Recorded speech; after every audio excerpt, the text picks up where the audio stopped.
Hey everybody, how's it going? Heyo! Happy Sunday to one and all.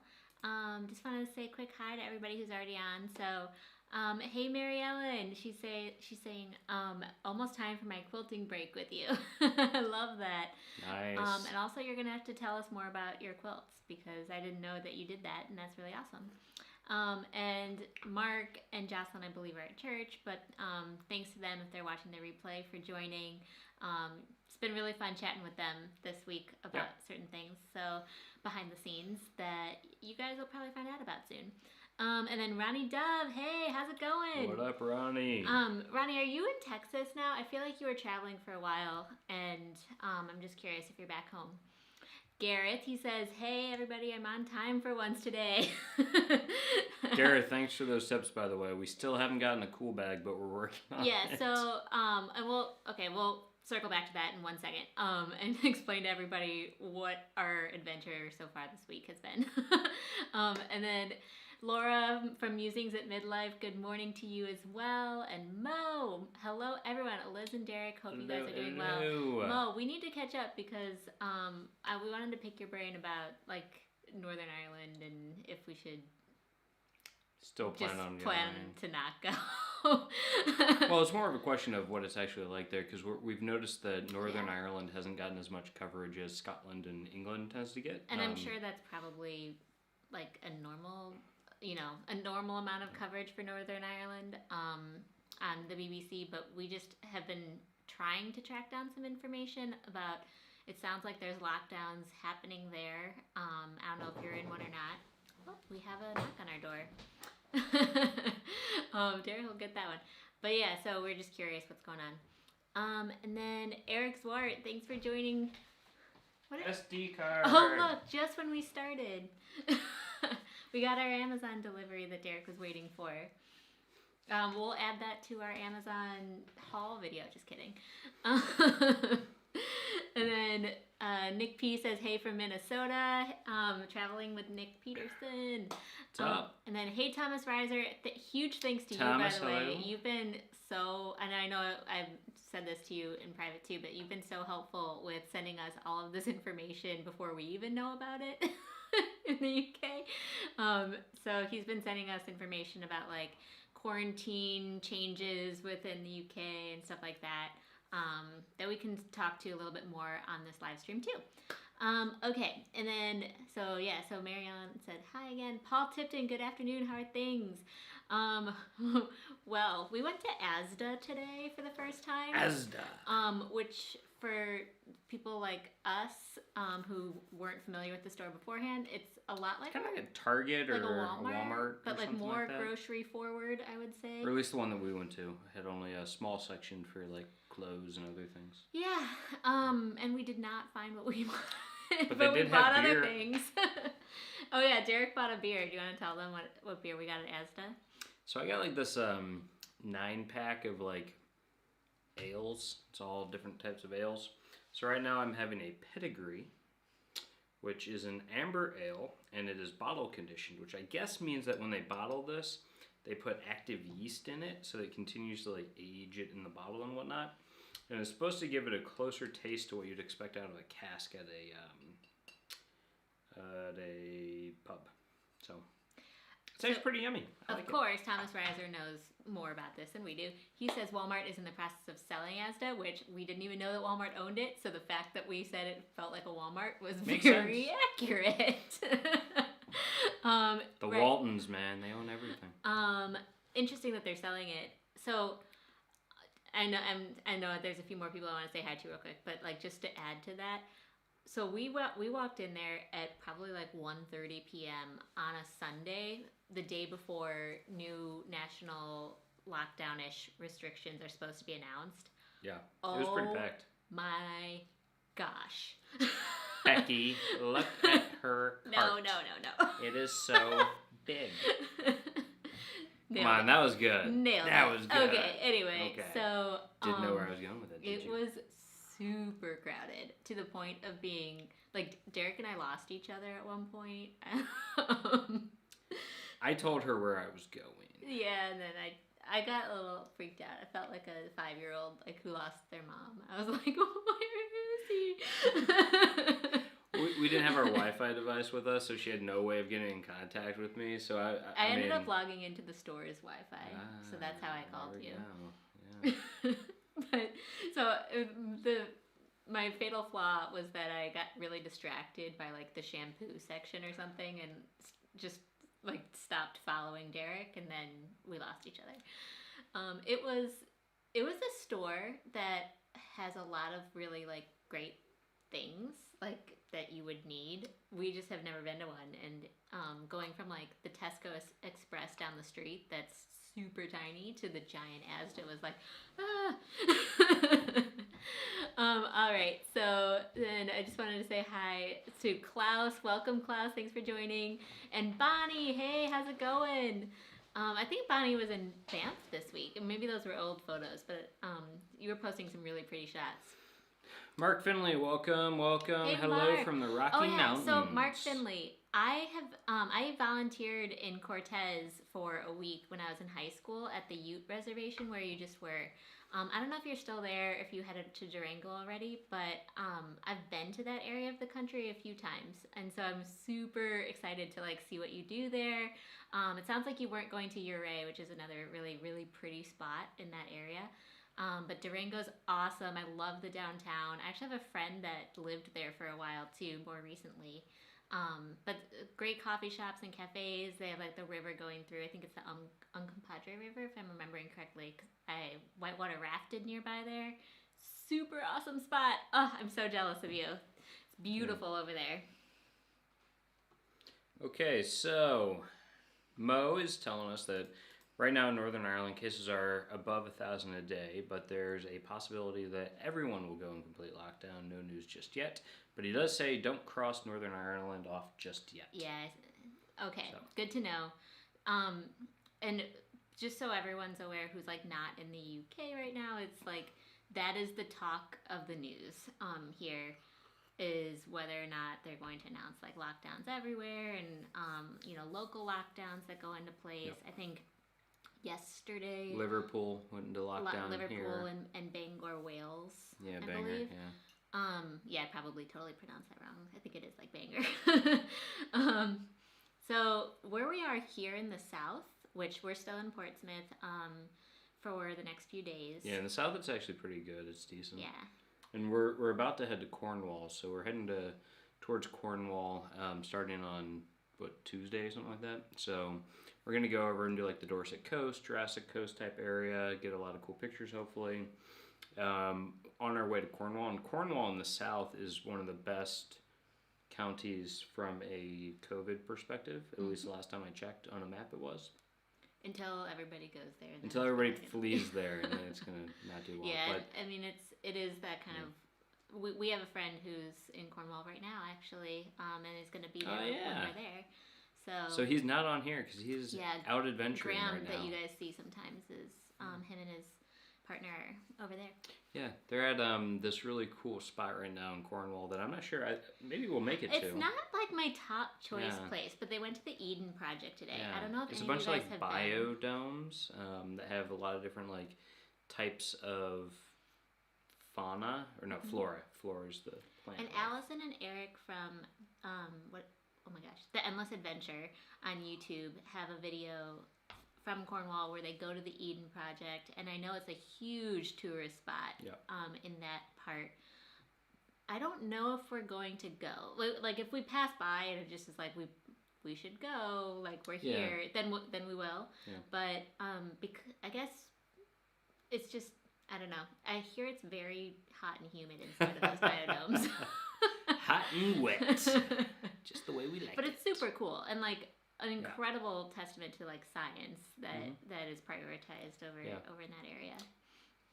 Yeah, it'd be. I mean, yeah, I'd go. Why not? But we'll check out with Graham and see what he thinks. Yeah, we're only there for 3 or 4 days, I think. 4 nights. Okay. Yeah. Derek planned everything. he's got all the knowledge. He'll drop it. But yeah, no, it's good. Gareth is saying that Asda is his least favorite UK supermarket. There you go. So we were looking for a cooler because Or a cool bag. cool bag, I guess, is another word that they use here. But we kind of wanted one that is like higher end, and so we found one on sale at, I forget what the place was called, but it was kind of like a hardware store type place. No, it was an outdoor camping place.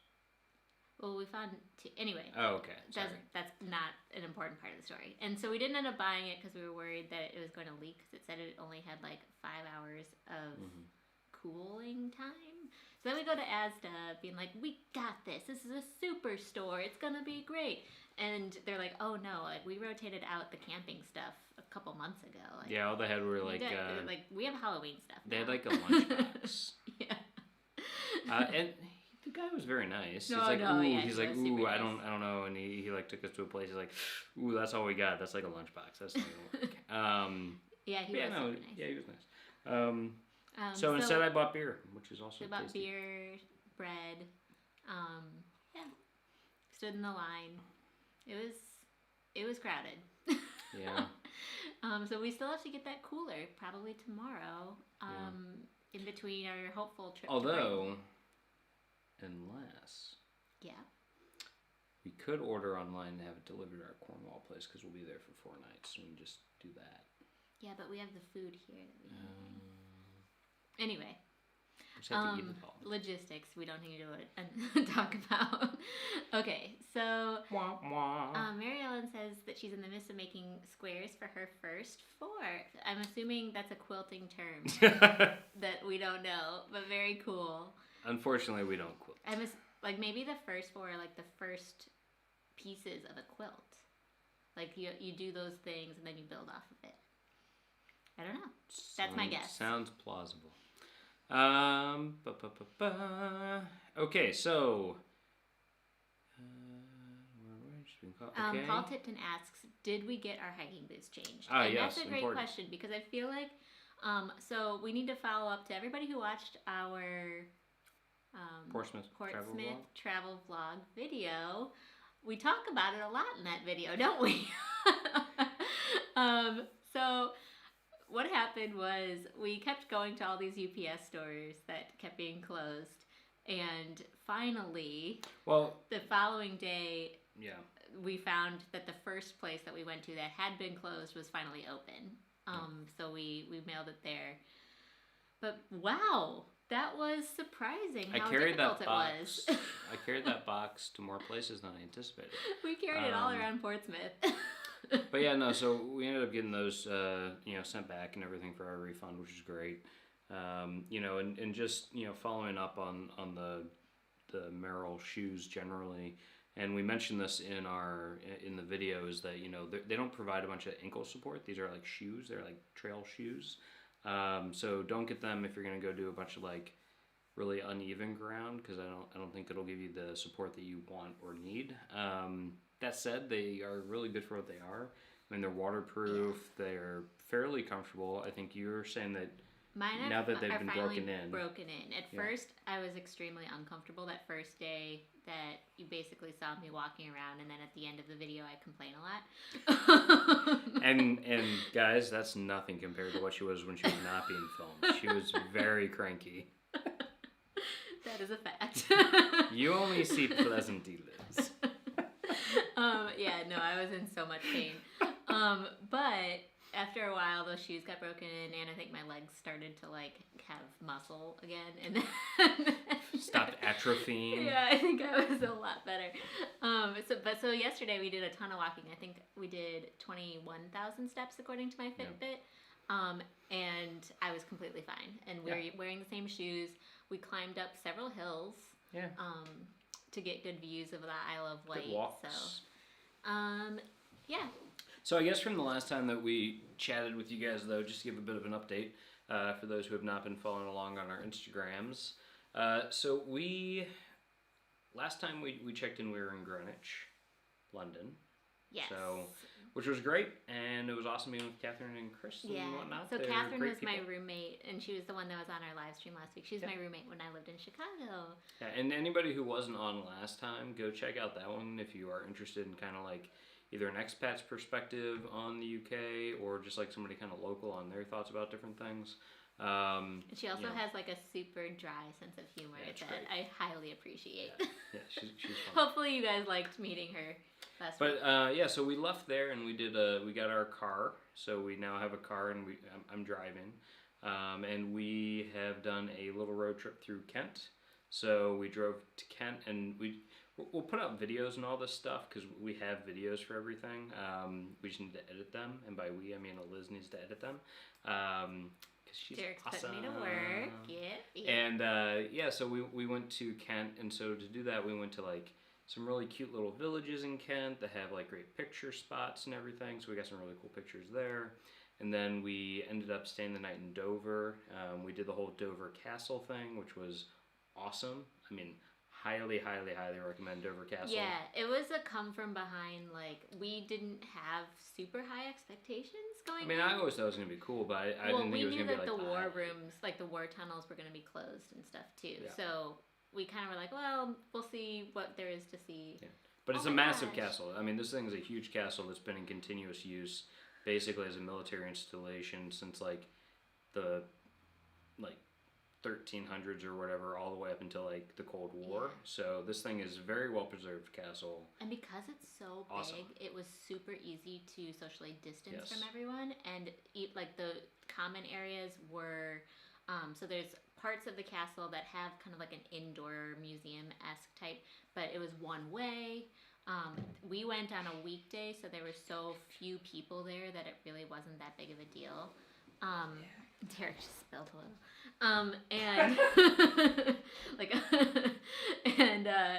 So we basically were able to like navigate around without being remotely close to anybody. And then when we went to the cafe for lunch, they had like us stand in line. Everyone had to wear masks. There was people like spraying down every single table as people would come and go. Eating wise, if we wanted a napkin, they would like the sanitizer person brought it to us. Yeah, it was, and they had it like roped off so people couldn't just like come in willy nilly and stuff. Yeah. And what I will say about the UK generally is that I found most people to be rather polite and civil about things. Yeah. For the most part, you still hear some stuff that's kind of crazy, but you know, for the most part, it's fine. Yeah, absolutely. Especially like where we've gone so far. Yeah. I'm sure there's places that... Yeah, especially in like English heritage sites or stuff like that. People are relatively... Yeah. And we'll get to the English heritage stuff in a second. I just want to say hi to Galvanting Gals. What's up, you guys? Thanks for joining. Enjoy Shenandoah. I'm sorry that it was just Derek on your last live stream just now, an hour ago or so now. Shit, get ready. Yeah, I was running behind. As you can tell. After our Asda adventure. I was born ready. So hopefully you guys had fun. And then Jim Bren says morning here. What Thanks up, Jim? for joining. And then I think Scorpio Sue, hello to you. What's up, Scorpio Sue?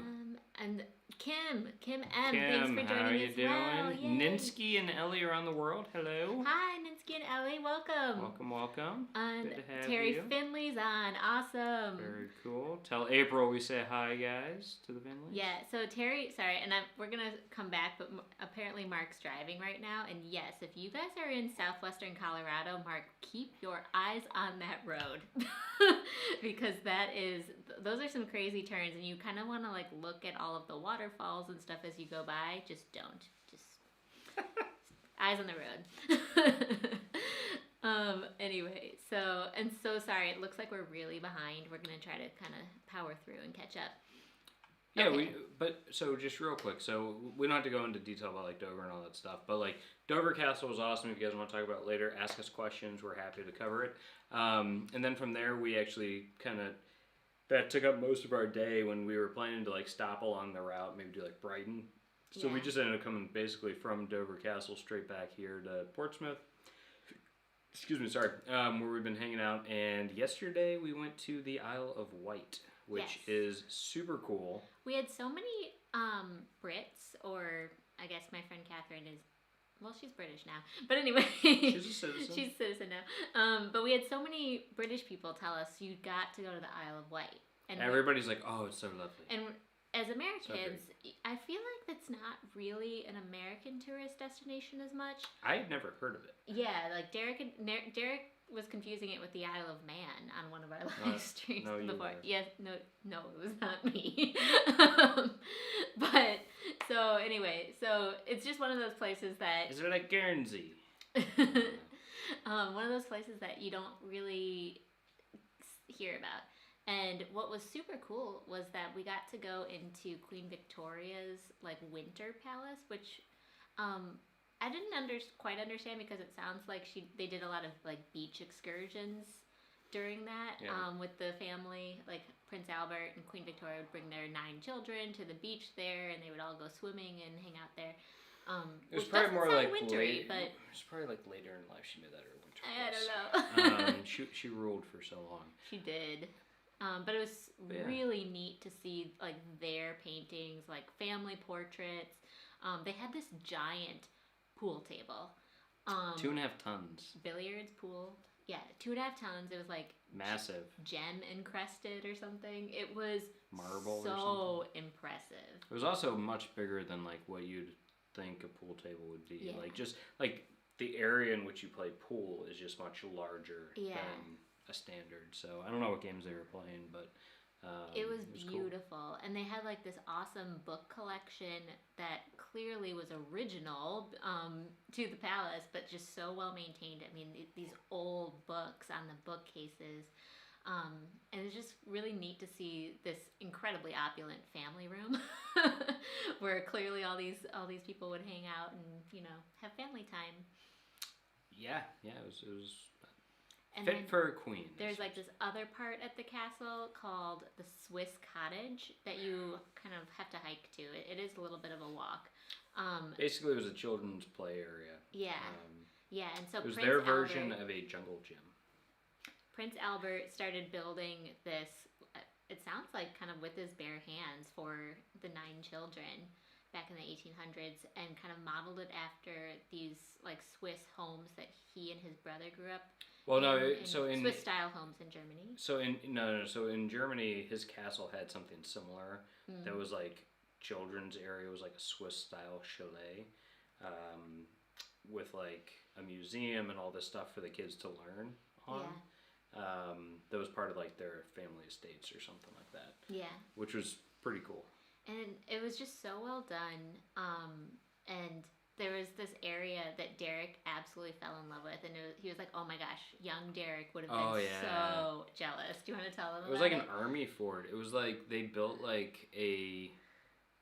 They dug a trench. The kids, the 2 oldest boys. Yeah, they like dug trenches and like brought up like a mound and made it like a star fort almost with like little toy cannons, and then they also made like a barracks within it out of bricks. That was pretty impressive. I was like, holy crap, this is awesome. I would have loved to play like Army Man in this when I was little. And one of the stories that you said is on the plaque there. I didn't read this part. Yeah, the youngest daughter, Beatrice, I guess like locked her governess into the barracks, the little barracks, and wouldn't let her out until she barked like a dog, which is so horrifying. It's sad that that's like infamous now in history and on the plaque, but yeah. It's interesting to just kind of like hear about family life. But yeah, Osborne House, which is the name of that location, is I guess like the most visited place on Isle of Wight. Very, very nice. Big grounds, a lot of ground to cover, so it'll take probably a couple hours. We were there at 10 for like the first opening, and we didn't leave for 2.5 hours. Right, and we could have stayed longer. We just knew that we only had the day. But what we wanted to say is 2 things. So the first thing is that we've been trying to get to places like that have an indoor component right when they first open. So that way, we're limiting the amount of like other people that we would maybe be in that place with. Mm-hmm. So we were able to get through the house kind of like, not only quickly, but like it with enough space. And then by the time we got out to the gardens and we were exploring the gardens, it was very clear that there was a significantly larger number of people that were kind of like rolling out of the house. So there might have been a little bit more crowding inside if you made reservations for later in the day. Yeah, and one of the kind of themes of this whole thing is that you kind of need to book ahead for things. So the English heritage sites, they only let you in if you have a pre-booked time. Yeah. So you have to book a time, and they only have so many slots within each window of time. So, and you can't arrive until your time starts. So if you have an 11 a.m. ticket, you can't show up at 10:30 and expect to be let in. So it's their way of kind of helping to control the numbers and the flow through the property. They have, in all of these locations, they have one-way systems in place, so you basically just follow along a path and then you're done. And they want you to maintain proper social distancing while you're doing it. There's only a couple times where maybe there's like a couple older people ahead of us that were like, yeah, we really don't need to stare at these statues so long, and so we like zipped around them. But otherwise, it's like not crowding on people, and it works pretty well. Absolutely. And to add to that, the English Heritage Pass, we've already used 2 or 3 times this week alone. So we purchased 3 times. Dover, Port Chester. So we purchased this last week or something like that. How much did we spend on it? I think it was like €109 or something, or £109. And that's for both of us. It's not per person or anything. I think it's a little bit more if you have a family membership. Yeah. But what's really cool is that we kind of just get to show our barcode once we get there. They let us in, and so that way we don't have to pay at each site. And some of these sites are expensive. So Dover Castle, I think was like £18 per person or something like that. Maybe a little bit more than that. So we've probably almost broken even at this point. Yeah, we're getting there. That's for like a big attraction. It's like probably 18 to 20 pound. Yeah. Stonehenge is an English heritage. Yeah, site. so we could go to Stonehenge, which we should go to, because we were told there's not a lot of people there. Go, do it, have fun. But like Port Chester Castle, which is a much smaller castle, that was like £8 to get into or something like that. So it's still not cheap to go to these places. And we went there on a weekday, and we were like the only people there. I mean, there was a few other couples, but we had that castle to ourselves, and it was a nice day out. That was gorgeous. That was incredible to have, and especially because it had those little ropes stairs that are super narrow and windy up the castle, and you literally have tower. you have to pull yourself up on those ropes in order to be safe. Ascend the stairs and descend the stairs. Hold on to them. I wouldn't say you have to pull yourself, but yes. Still, yes. You know what I mean. You need to really make sure you have a grip, though. Yeah, I was trying to GoPro footage things, and I was like, oh, this is gonna end poorly. But anyway, I would not have wanted to do something like that if there was a lot of people that I was sharing the stairwell with, and everything. And at the bottom of all those stairwells, they had hand sanitizer there. Yep. Amazing. Which is really, really helpful. So it feels really safe, which is nice. But anyway, so we should try to catch up. We should. We just have really been enjoying the English heritage sites. Mm-hmm. That's what we wanted to say. Okay. Hey Ruth, how you doing? Hi Mom.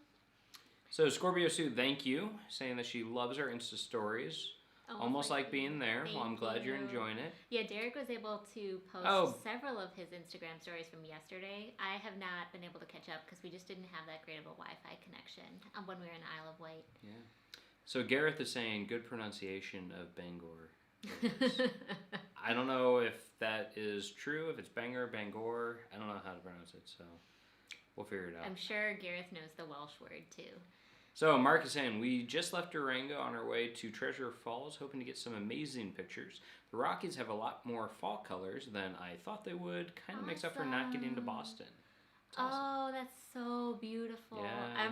Mark, you're in one of the best parts of the country right now. You and Terry. I hope it's stunning.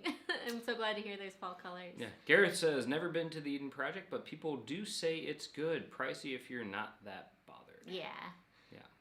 I don't know how much it costs, actually. We need to look at that. Yeah. We have been, just trying to track our spending and everything like that. And so that'd be interesting to see. Yep. And Thomas Reiser wants to know, are we going to Port Isaac? Yes, we plan to go to Port Isaac. We're not staying in Port Isaac. We're not staying there. We're going to do another, Airbnb type thing, where we stay for think it's 4 nights. I think you might be right. Yeah. And actually, we'll be doing our live stream from that Airbnb next week. Yeah. For y'all. So we chose a place that's kind of central. It's like south central part of Cornwall. That way we can kind of get to a bunch of different places from there pretty easily, and just do day trips from there. So the plan is, like I said, to kind of hit the Dorset coast, Jurassic Coast. We're gonna actually stay in like Weymouth for a couple nights, so we have ample time to explore, and then we're gonna head over to Cornwall. And in Cornwall, our plan is we really want to hit St. Isaac, St. Ives, Tintagel, the like legendary birthplace of King Arthur. Yeah, and Gareth mentioned that too. Oh yeah. Yeah, Tintagel. So funny. I just want to interject a funny story. So Catherine, when we told her we wanted to go there, and Derek's super into like that King Arthur like history and stuff. Oh, so yeah. he's like, we 100% are going there. And Catherine's like, it was fine, but the ice cream outside of Tintagel No, that was the thing. awesome. No. That was the thing. Was they went there for an ice cream shop. That so was like, funny. I guess, right outside the castle. That is supposed to be really good. And she's like, and it was closed. And so like that was the whole thing. She was like really upset that it was closed. And so like to her, the castle was like, yeah, it's a castle. But the ice cream. But the ice cream. Because I guess, I did not know this, but Cornwall is known for more than just pasties. They're also known for ice cream, which I did not know. And if you guys know of like top ice cream places that we should stop at in Cornwall, or like we'll do it. if you know the best pasty spot to Yeah. get, we would love that as well. Because we actually have had shame on us, but we actually ate a pasty already before we went to Cornwall. We ate one at Dover, which we probably shouldn't have done. That's probably not the best, but it tasted good. I enjoyed it. Yeah. We had a beef pasty. If it's not tasty. the best, it was perfectly passable, and I'm looking forward to Cornwall. I guess it's a thing where it's like, maybe start low and then build our way up to the best. Yeah. It's better than the reverse, right? Yeah. Kind of like our first sticky toffee pudding, which, oh my goodness, we had our first sticky toffee pudding since our last live stream, and it was yummy. Tracy.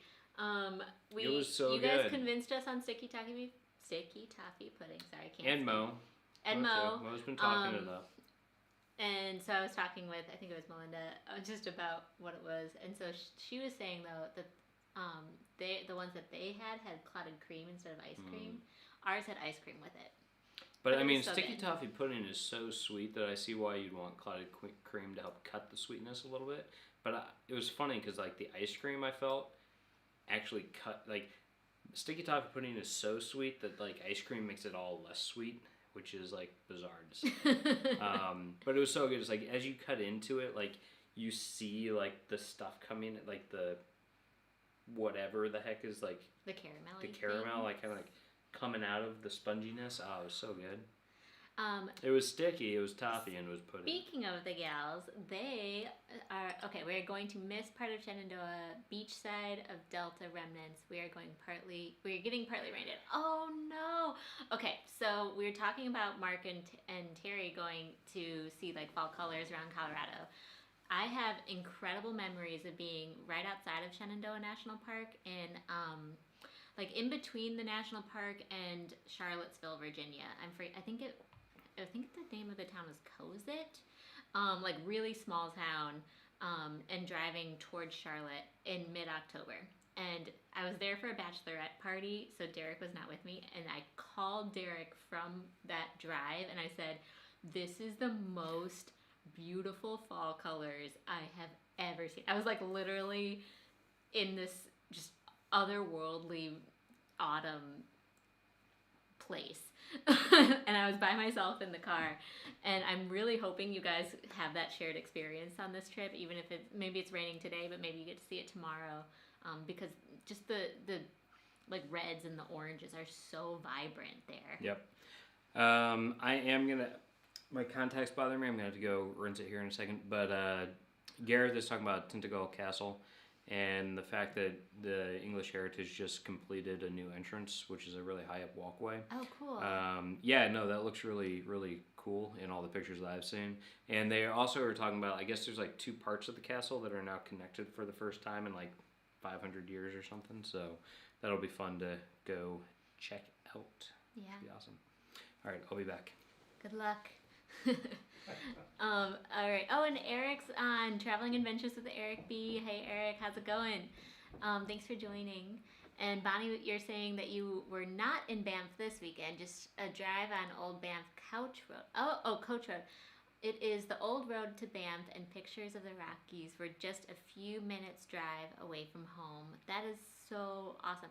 Those mountain views are beautiful. So it sounds like I get to see Rocky Mountain views from both you from Canada and Mark and Terry down in Colorado. So I am really looking forward to that this week. Yeah, acronyms, English Heritage, yeah. Then, sorry, I'm like catching up. Galvanting Gal says to Thomas Reiser that, yep, just going to pick up Skyline, which I don't know, are you eating Skyline Chili? Around Harrisburg tomorrow, and add a little drive time on Monday and Tuesday and make it to Baltimore in time on Wednesday. Oh, Biltmore. That's totally different from Baltimore. I totally misread that. The Biltmore estate I've never been to, but I like top like thing I want to do in North Carolina. I'll tell them why. Why? Is Biltmore not the one that your aunt rode to? No. Not your aunt. Your no. Frank's? No.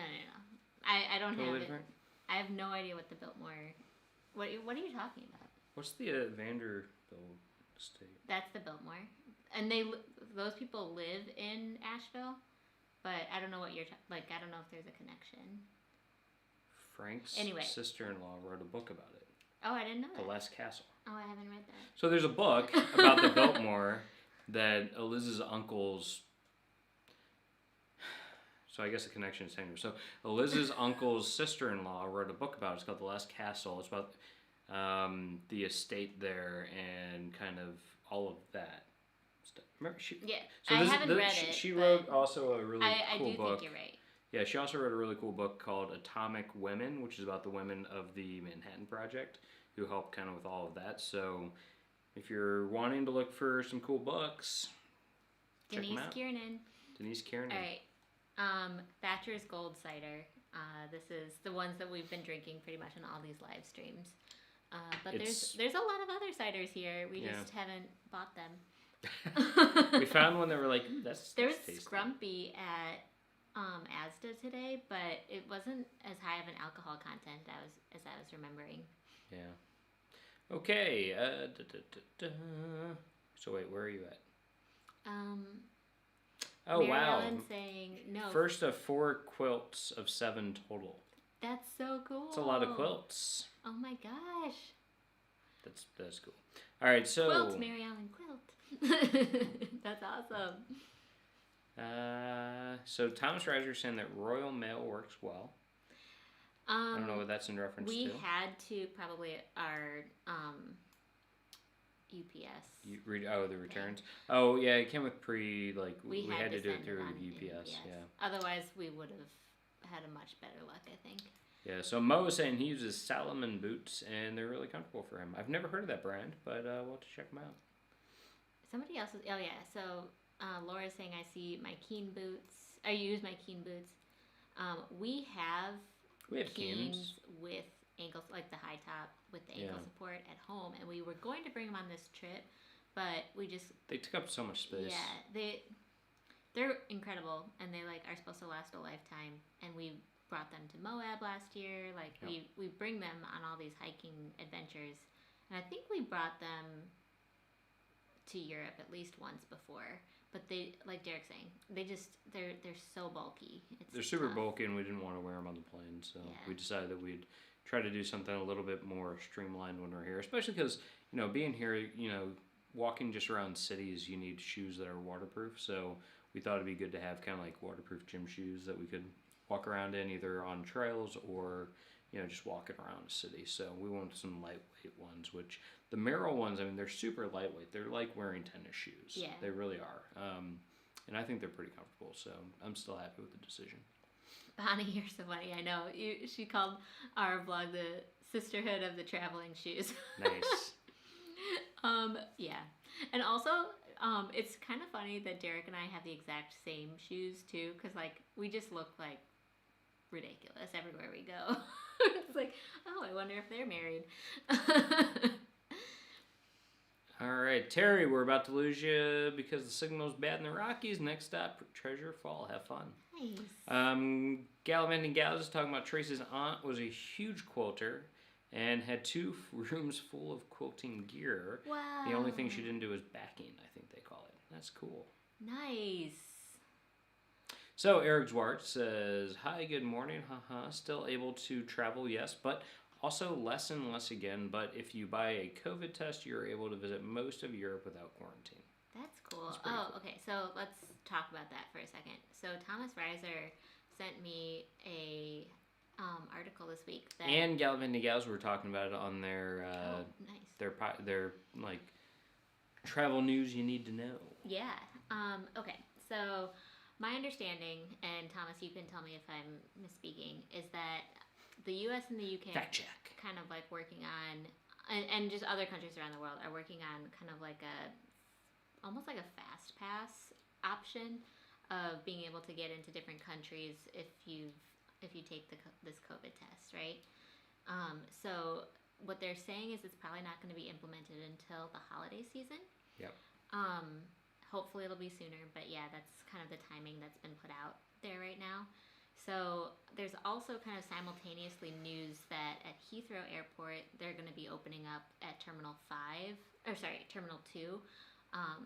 And COVID testing. The COVID testing as soon as you arrive. So what's very clear is that countries are working together and within their own nations to make tourism a little bit more accessible for people.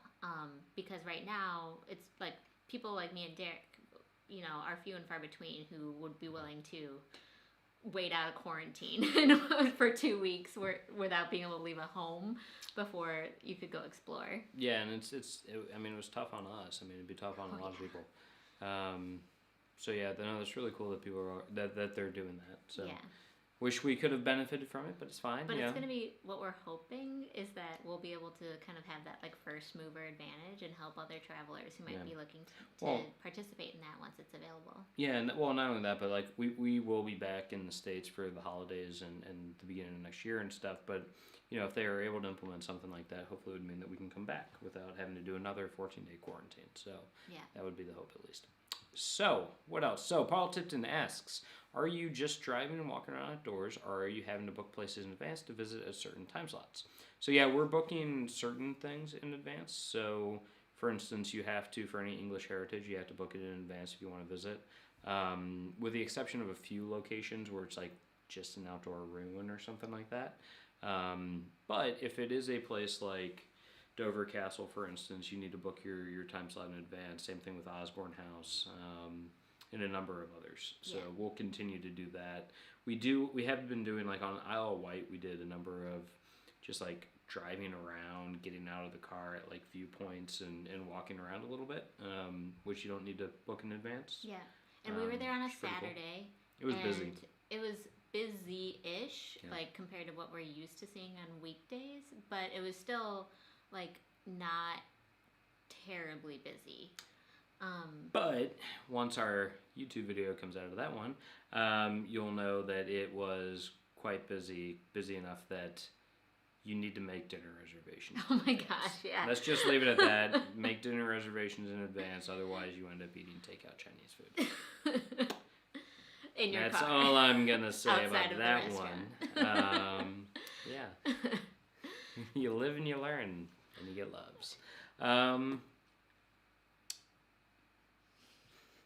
Cool. Yeah, so Eric is saying, hopefully it doesn't get too much worse. And there's a lot less people going around at the moment, which is nice. And that is true, is that, the lack of number of tourists is bad for the economy, is bad for, those who are trying to make money. But as a tourist, it's actually kind of cool to be able to experience these places a little bit by yourself. Like Eliz was saying, when we were in Portchester Castle, we basically had the place to ourselves, which was very nice. We were talking to the girl or lady, she's like my age, who was working there, and she was saying that they have seen so many fewer tourists visiting this year, and she's the one that was specifically saying, like, go to Stonehenge. This is the year to go to Stonehenge. Last year they had 11,000 people a day visit, and now you can, like, be in the front row. She's like, it used to be like 5 rows deep of people trying to look at it, and and now there's like nobody between you and Stonehenge, which is pretty nice. Paul Tipton says Isle of Man is where the motorcycle race, the TT, is held. Interesting. Yeah. Isle of Man is the one that's in between, like, Belfast and England. Galvan thank you very much. Yes, hit the like button if you're enjoying it. Thanks, that would be great. Yeah, if you guys are liking this video, give it a thumbs up. If you haven't subscribed already, definitely do that. We have some travel vlogs to come that you might like. Mo is saying that he was going to go to the TT races, but they got canceled, and hopefully they're back in 2021. That's cool. And Paul is saying he's been just the once in 2002 on a stag weekend. Sounds like a fun stag party. And then Laura's saying, there are YouTubers I have always watched, but these live streams make it feel much more like hanging out with friends. I agree. Yeah. It's like we get to hang out with you guys every week. I know that they aren't good for subscribers, but I so appreciate you doing this. Thanks so much for saying that. Yeah. It's fun. And tell your friends. we can always add more friends to this chat. Yeah. And then the gal said, this was back when we were talking about Osborne House, and the history of the princess making her governess bark like a dog. Well, barking like a dog isn't the worst thing she could do. That is true. I mean, it's probably embarrassing, especially for those, like, super proper British governesses back in the 1800s, but I'm sure it could have been a lot worse. Yeah.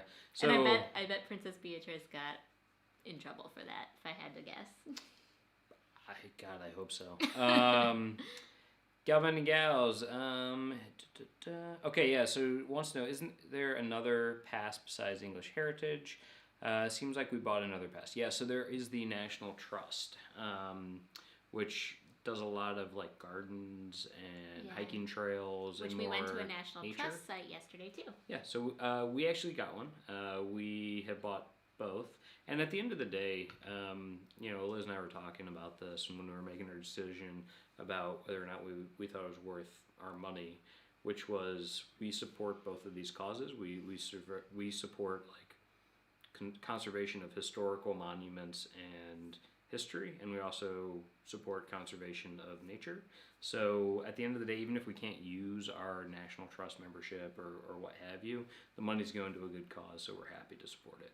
Yeah. We look at it like a donation almost. But we do plan to actually get a lot of good use out of it and make it worth our money and time, because I mean, hopefully we it's want to go use donation plus useful, but at bare minimum it's donation to things that deserve it. Yeah. Like, if the whole country went into a lockdown and they closed all these sites tomorrow, I'm not going to cry about my lost money, because we're helping something that we believe in. So. Yeah. And my mom's saying it's glad to know we have a strategy for showing up at the properties. Yeah. I mean, some of them we haven't needed it, like the ferry. Oh yeah, so that's a separate story. But what's the castle called? Portchester Castle. We just showed up. And we booked that. We booked it in advance. Yeah. Oh, we just couldn't find the door. We couldn't find the front door. We walked around the entire castle. We're like, do you think it's left or right? And I was like, I think it's left. And Eliz goes, I think it's right. I'm like, I don't know. All the people were walking left. They were, but everybody they were was not walking left to the castle. And so we walked left. We went all the way around the freaking castle, and we were like, if we turned right, it was like right there. It was just right around the corner. Oh my god. Instead, we went all the way around, and we were like, this is a big castle. We secured the perimeter. It was safe because of us. But hey, we got steps. Yeah, that definitely added to our step count that day. Okay, so Ronnie is saying you should check out Manchester. So we can't. Well, we can. Technically, we would, but they actually have quite a bit of cases right now. So yeah, they have a local lockdown, as does Liverpool. Yeah, we're gonna avoid Manchester for now. Kind of like, York and a bunch of other places like that we're just not going to be going to right now. Newcastle upon Tyne has pretty strict lockdown measures. So basically, the entire like middle of England is something that they're asking people not to go unless they need to go. And we don't. While we probably could still go, we don't want to be those people that like are we're not really promoting what we're doing, but you know, like we don't want to be like, hey, look where we are. yeah. So we'll probably avoid a lot of those places. We still want to get to the Lake District, and last I checked, I think the Lake District is still fine. It's a little bit more rural. It's not like big cities or anything like that. Yeah.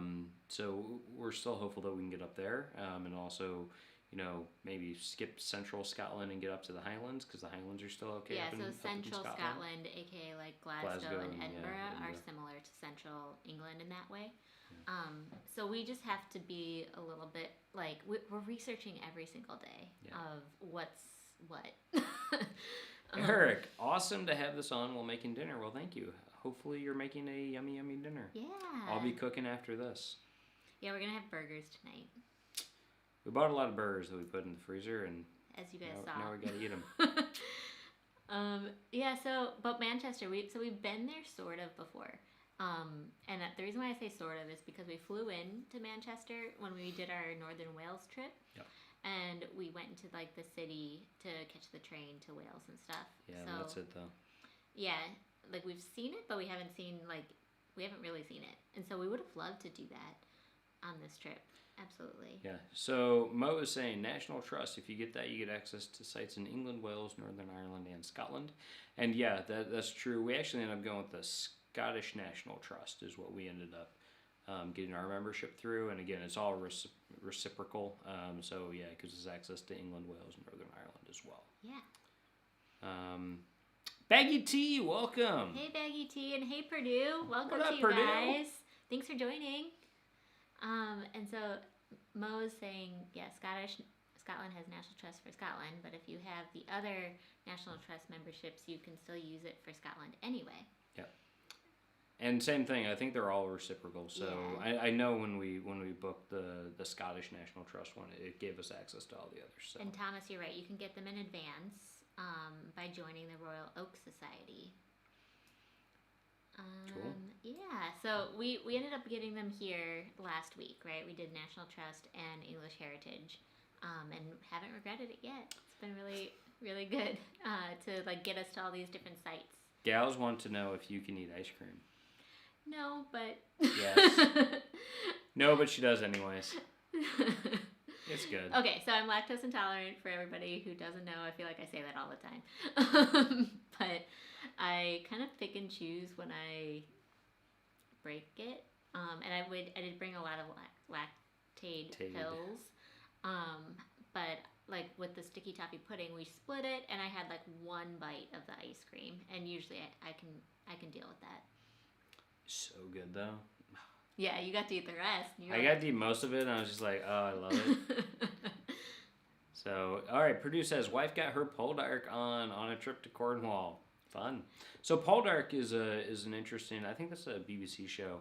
And then the guy's like a tin miner or a coal miner or something like that. He's a miner of some kind. It's on PBS in America. Maybe it's PBS in America, yeah. Cool show. I've seen like the first season, I think. But then I heard that it kind of becomes about like the redhead girl later on. Anyway. Sticky toffee pudding just sounds weird. It tastes delightful though. There's some weird. I remember there's like this one. I think it's a pudding or dessert or something here, called Spotted Dick, and that one sounds weirder. Yes. In Vegas at Gordon Ramsay Steak, they serve it with brown butter flavored ice cream. Ooh, that does sound good. Yeah. Yeah. So Sue says it's absolutely delicious. I've made Martha Stewart's version, easy to make, and the sauce drool. Yeah. It's so good. It really is. I think I was saying this to the gals. I kind of wanted to add chocolate sauce on top of all of it. What's wrong with you? I mean, what would be bad about that? Thatchers or Balmers? I do like Balmers, gals. So I had the Balmers. I think it was where were we at? Was it? Oh, we were at the fish and chips place in Greenwich. Oh yeah, the and they golden gave me, chippy. Yeah, the golden chippy. So and good. It's super yummy. Yeah. And I got what I thought was gonna be just like a regular can like this, and it was a massive can of Balmers, and yeah, it was good. I think I would say Balmers, but Thatcher's isn't bad either. Mary Ellen is saying the leaves are changing fast in Connecticut. I need to go take some pictures on my street before they fall. Wow, that's fast. But no, that's awesome. I love the fall. Yeah. Autumn. Yeah, and especially like if it's gonna be raining or something this week, it's always good to get the pictures while you can. Derek's dad has been sending us some pictures from his parents' neighborhood in southern Indiana, outside of Cincinnati, and it's looking really autumny. Yeah. Nick P is saying that bread pudding in the UK is very delicious. I've never had it here, but I do like bread pudding, so that sounds good. Yeah, you like bread pudding a lot. Yeah. We should seek that out. Eric says, I saw that cider Thacker's somewhere, pretty sure. Oh, Thatcher's, yeah, in the U.S.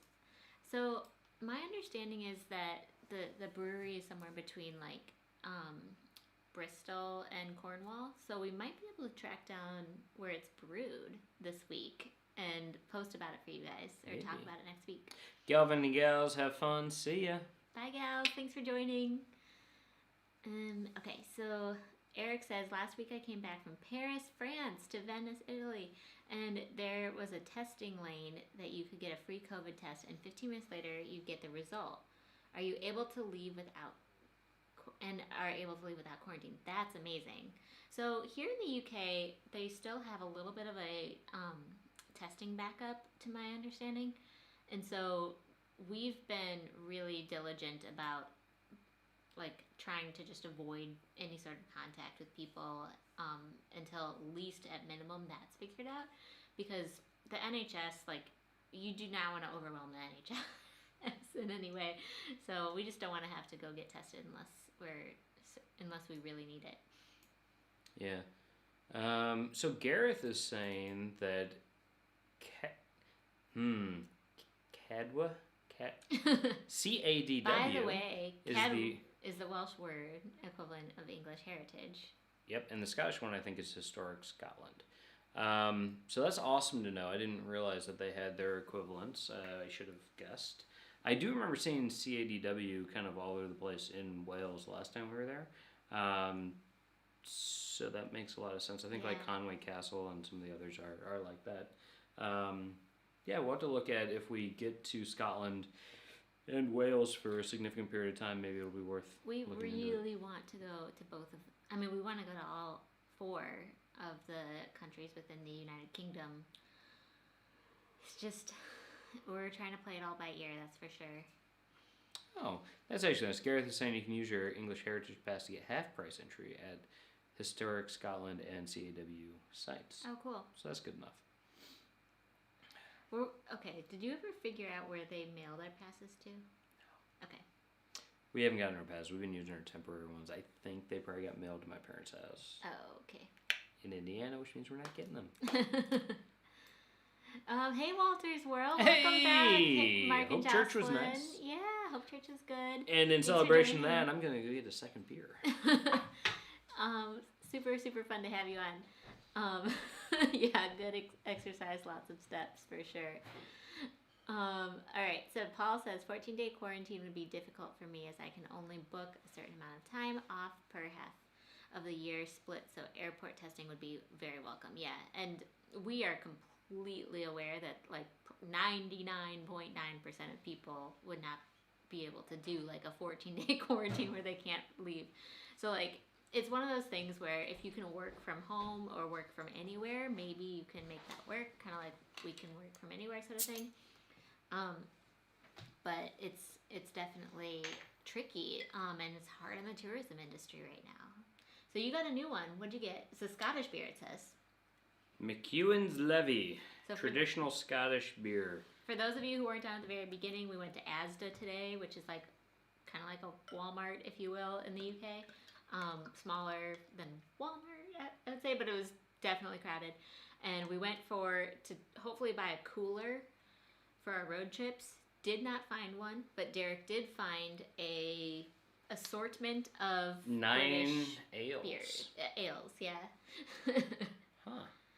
All right, so this is dark in color, light on taste. I don't know. We'll see. It looks really good. Ryan Donahue, sorry I missed you. Thanks for joining too. Welcome.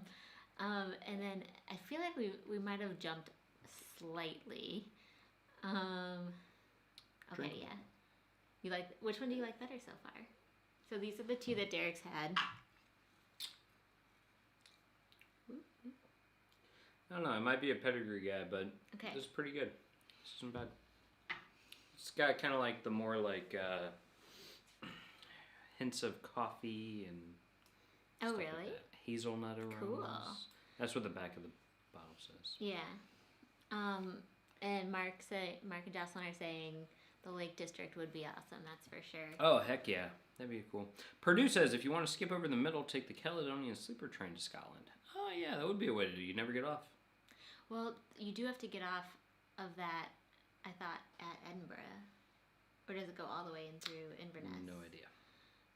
So Edinburgh is in a bit of a local lockdown Yeah, as well right now. Yeah, that'd be tough. And we have a car, so that wouldn't be possible. So we'll probably just drive it and just kind of we'll probably stop before you get to the parts where it gets pretty bad, and then we'll like try to just like marathon through it, because at the end of the day, England's not that big. We could probably make it to the Lake District pretty easily. Yeah. So yeah. But we'd have to dedicate an entire day to driving probably. Yeah. And then from the Lake District, I think we can get, to the Highlands in a day. Yeah. It'll just be a day of driving. Yeah. But we're trying to, okay, so from Cornwall, we'd ideally like to just jump up to the Lakes District and then jump up to the Highlands after that. But we will hopefully have more answers for you guys on whether that's going to happen next week. So tomorrow is going to be a big kind of like UK announcement about any new restrictions. They're expecting restrictions to come down in England that are a result of the increasing cases that are here.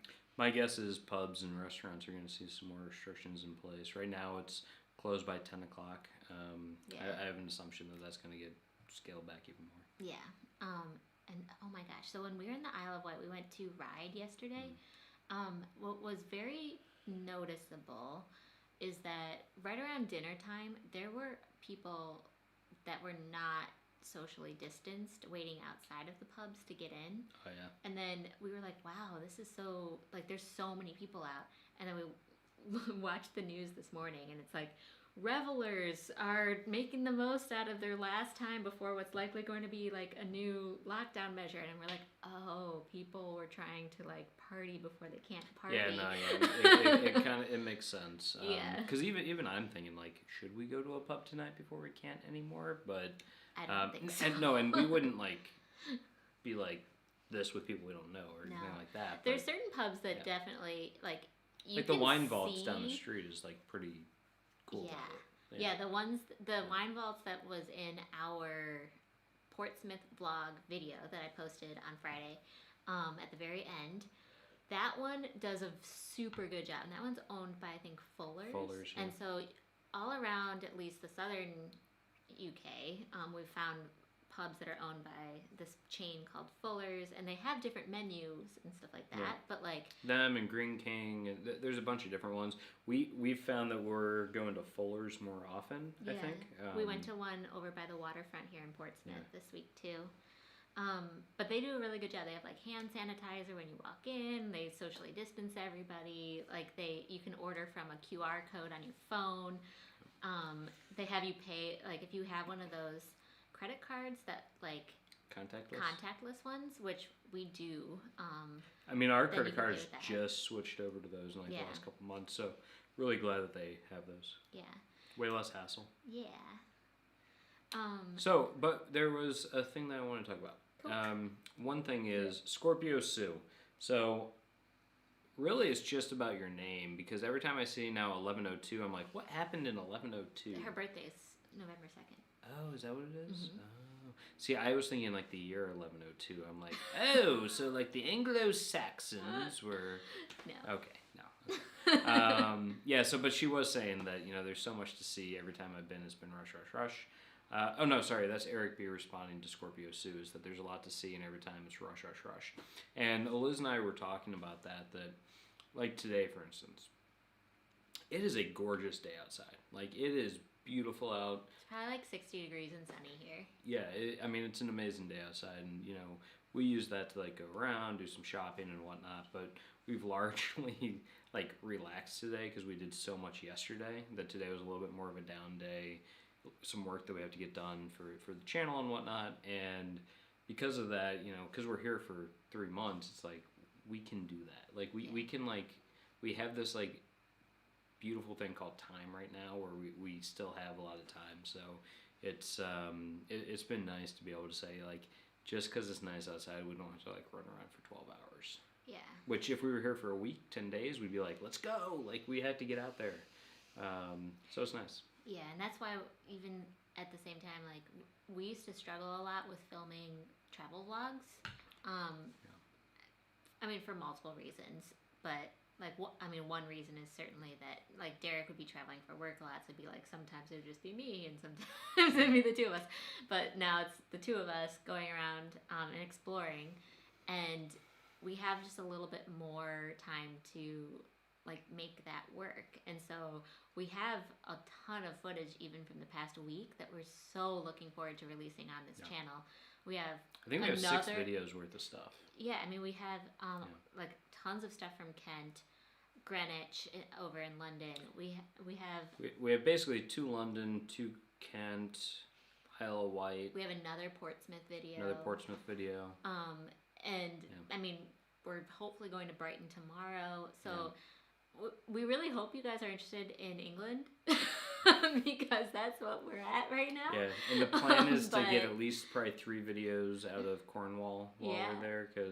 And again, we're not doing things just for content, but we find that the things that we want to do are the ones that we would want to make videos about. So, there's a lot to do and see, and we're excited about and that. And we're learning about vlogging too. So hopefully they get better. For those of you who did watch our first vlog, thank you.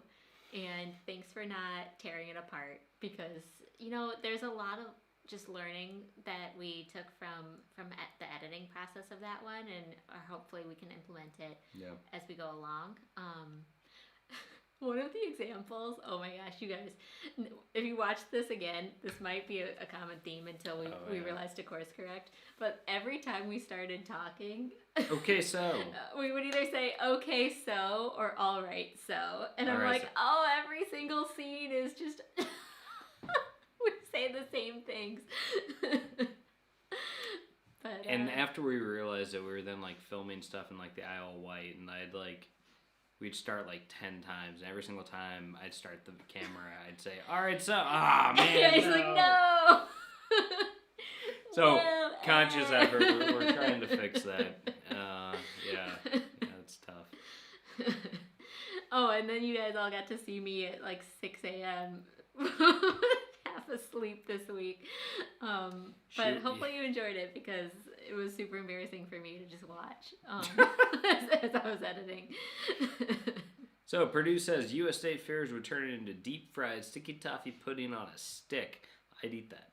I would eat that. Shut up! That would be so awesome. I know you meant that as a joke, but I would eat that. No, that would be so great. Oh yeah, it'd be so good. It'd be like elephant ears times 10.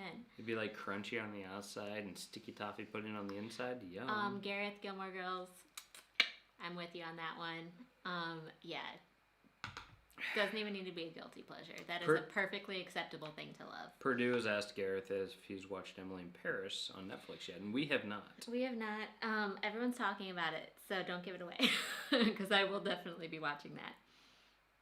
So, Vega Bonnie is saying, Thanksgiving weekend here in Canada, having a small gathering of only 5. I have pumpkin pie for everyone else, but I'm making sweet potato pie with gluten-free crust, oatmeal, and pecans for me. I love pecan crusts. That's a great way to do like a gluten-free crust.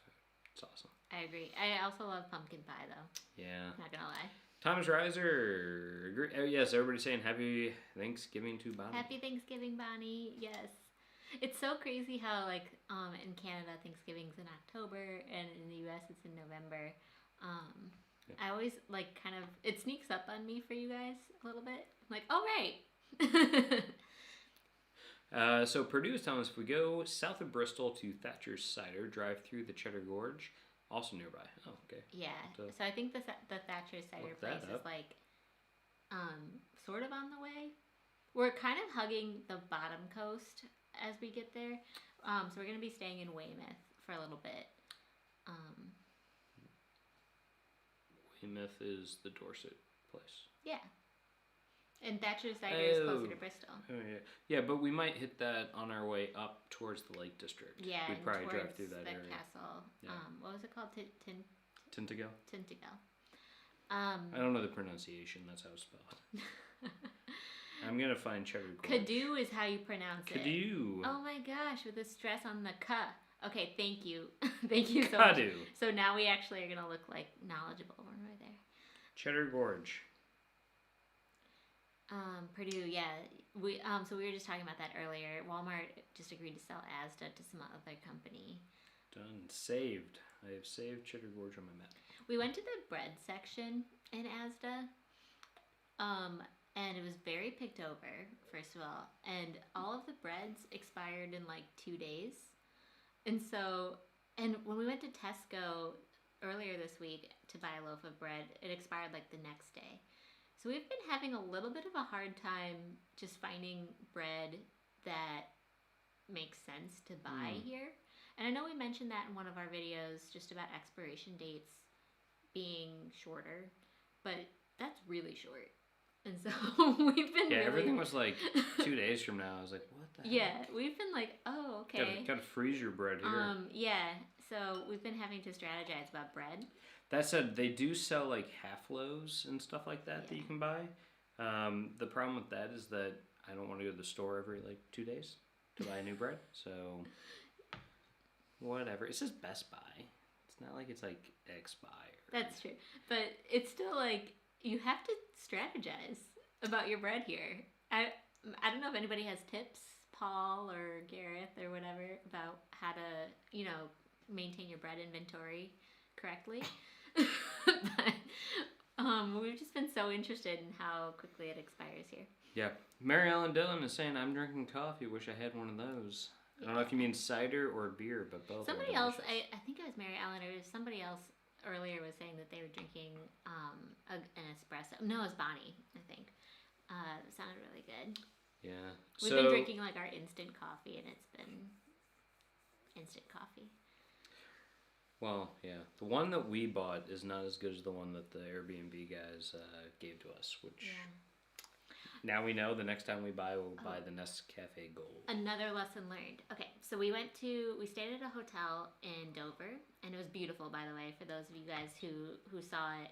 We featured it on our Instagram stories because we thought it was stunning. The Churchill Guest House in Dover. Very nice. Yeah. But anyway, my point is they had like one of those tiny little coffee machines in the room. And so Derek made coffees and then he put the biscotti on top because it was supposed to be like to warm it up. And then we forgot about it and the biscotti fell into the coffee. And kind of disintegrated into the coffee. Basically. I didn't forget about it. I kept saying like, Eliz, you might want to get that. Eliz, you might. And then she kept packing and packing and packing. Then all of a sudden I'm like, oh, she took it. Okay. How was it? And she's like, I didn't take it. I was like, oh no. So the biscotti fell into the coffee and. I was like, oh, how was your biscotti? No. And it ended up sweetening the coffee a lot. And so I was like, I don't think I want to drink this. And Derek drinks it. He's like, ooh, this is good. Just like drinking cookie coffee. I'm like, yeah, crushing it. I like cookie gelato. Why would I not like cookie coffee? I mean, and if you're in Italy, cookie gelato is the best gelato. Yeah. Oh, so another thing about Dover is we didn't really look up restaurants to go to before we got there. And so we we didn't really feel like we found any good restaurants. So the ones that we featured in our stories are the ones that we went to, but I don't know if I'd necessarily say you guys should go to them. So if you ever are looking at our Dover suggestions, yes to the hotel, maybe do a little bit more research on the restaurants. Yeah, we went to a restaurant. It was like on the water, but it wasn't like on the water. It had some outdoor on the water seating. Yeah. Which we were unfortunately not at. We were in the restaurant. The on the water seating had like heat lamps, so everybody was there. Yeah. Well, there's 2 tables out there only. Yeah, because they're socially distant.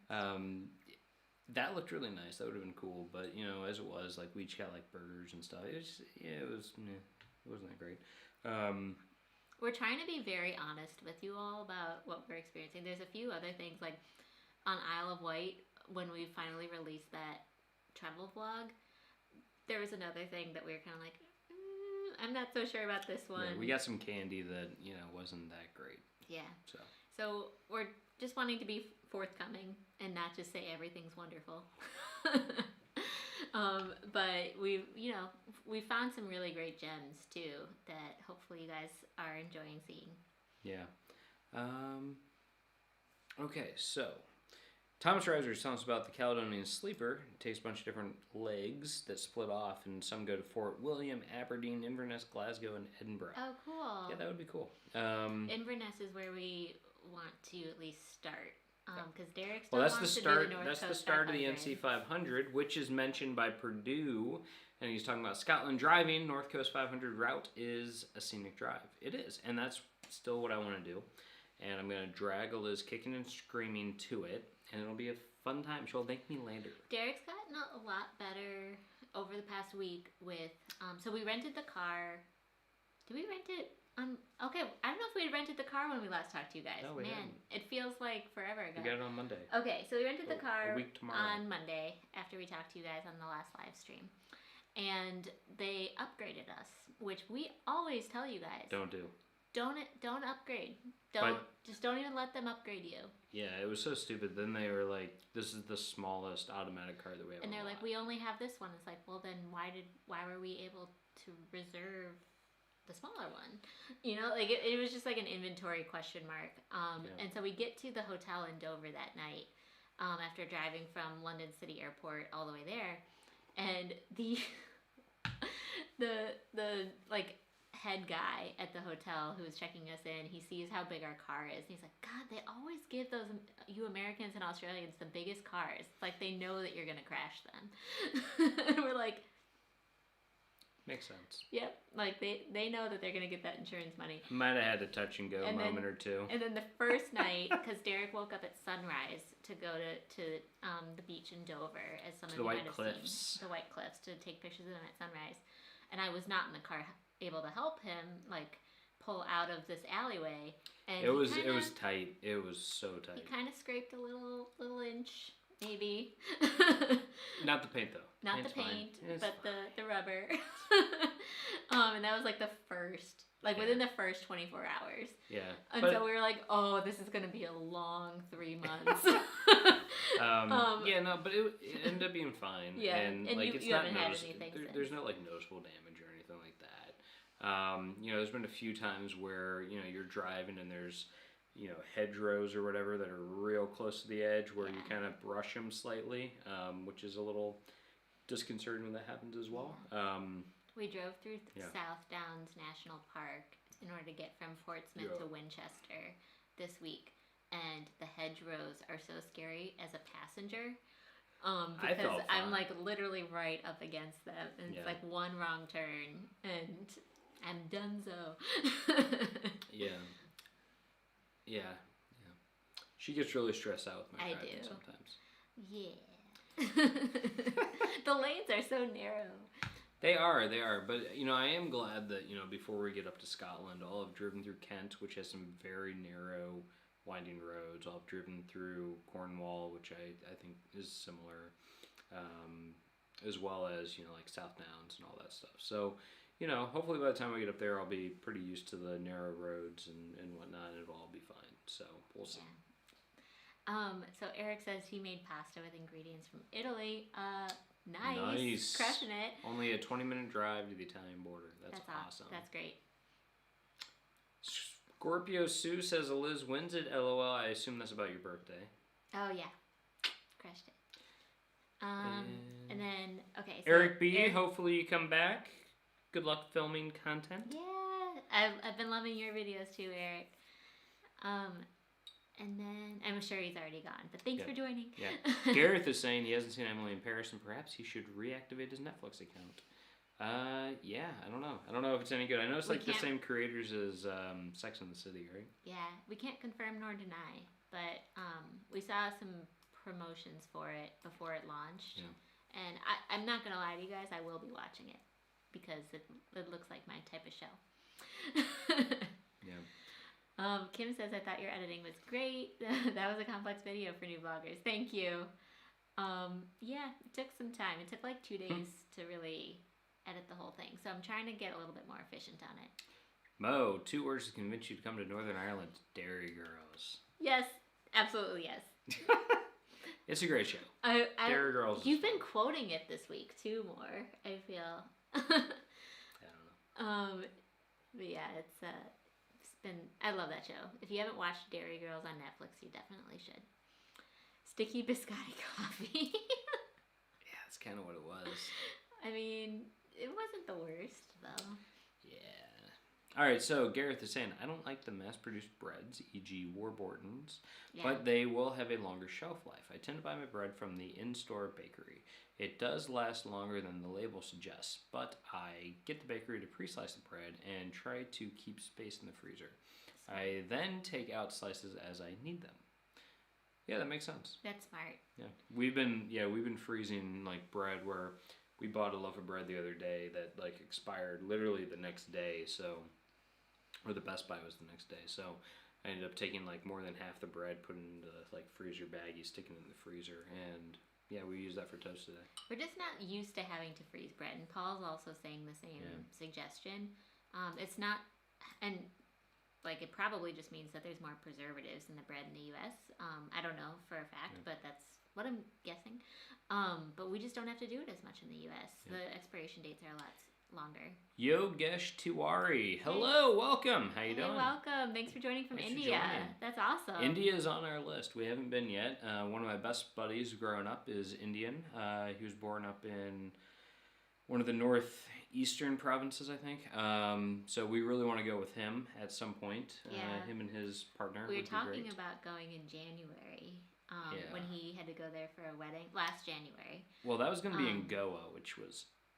We've seen the pictures. It looked awesome. Mm-hmm. Him and his brother were both like, yeah, you should totally come. Yeah. But we didn't end up going, and now it's going to be a little while, I think. But I hope everything's going well in India. That's so great. So we're here in the UK. For anybody who is new, we're Americans. We're going to be in the UK for 3 months. Right now we're in Portsmouth. Yep. We're done with our 14-day quarantine period, and we're actually almost done with Portsmouth, and we're heading to Cornwall next. Yeah. Yeah. And Kim's saying, I love Dairy Girls. I visited Northern Ireland twice, and we really liked walking along the walls of Derry. That's like a top thing that I want to do. Yeah. Beautiful views, and the people in Northern Ireland are incredible. It's awesome. We are really hoping to get to go, obviously, to visit Mo, but there's so many sites that we want to see, and neither of us have been. Yeah. So Purdue is saying that they had a Mercedes E-Class diesel and it was too big to park, but driving it was fine. Yeah, so they gave us a Citroen C5 Aircross, which is like a mid-size SUV. It's smaller than the car that we have at home. It's kind of a crossover. I wouldn't say it's a mid-size SUV. It's definitely an SUV. It's not a crossover. I don't know. I think it just looks big compared to a lot of the other cars here. Crossovers are smaller than SUVs. It's 2 rows. Yeah. It's 2 rows. It's an SUV. It's fine. It's a little wider than I would want. It's smaller than a Toyota Highlander that we have at home. It's white, so that way if we do scratch it, they definitely can tell. Yeah, they'll definitely see it. They looked at us and they're like, those people don't know how to drive here. But yeah, no, it's a nice car. It has all the space we could need. So yeah, it's fine. Yeah. Bonnie says, I've used clear nail polish on scrapes on my car rims. Oh. Yeah. So Kim is saying, we've had the worst luck with rentals.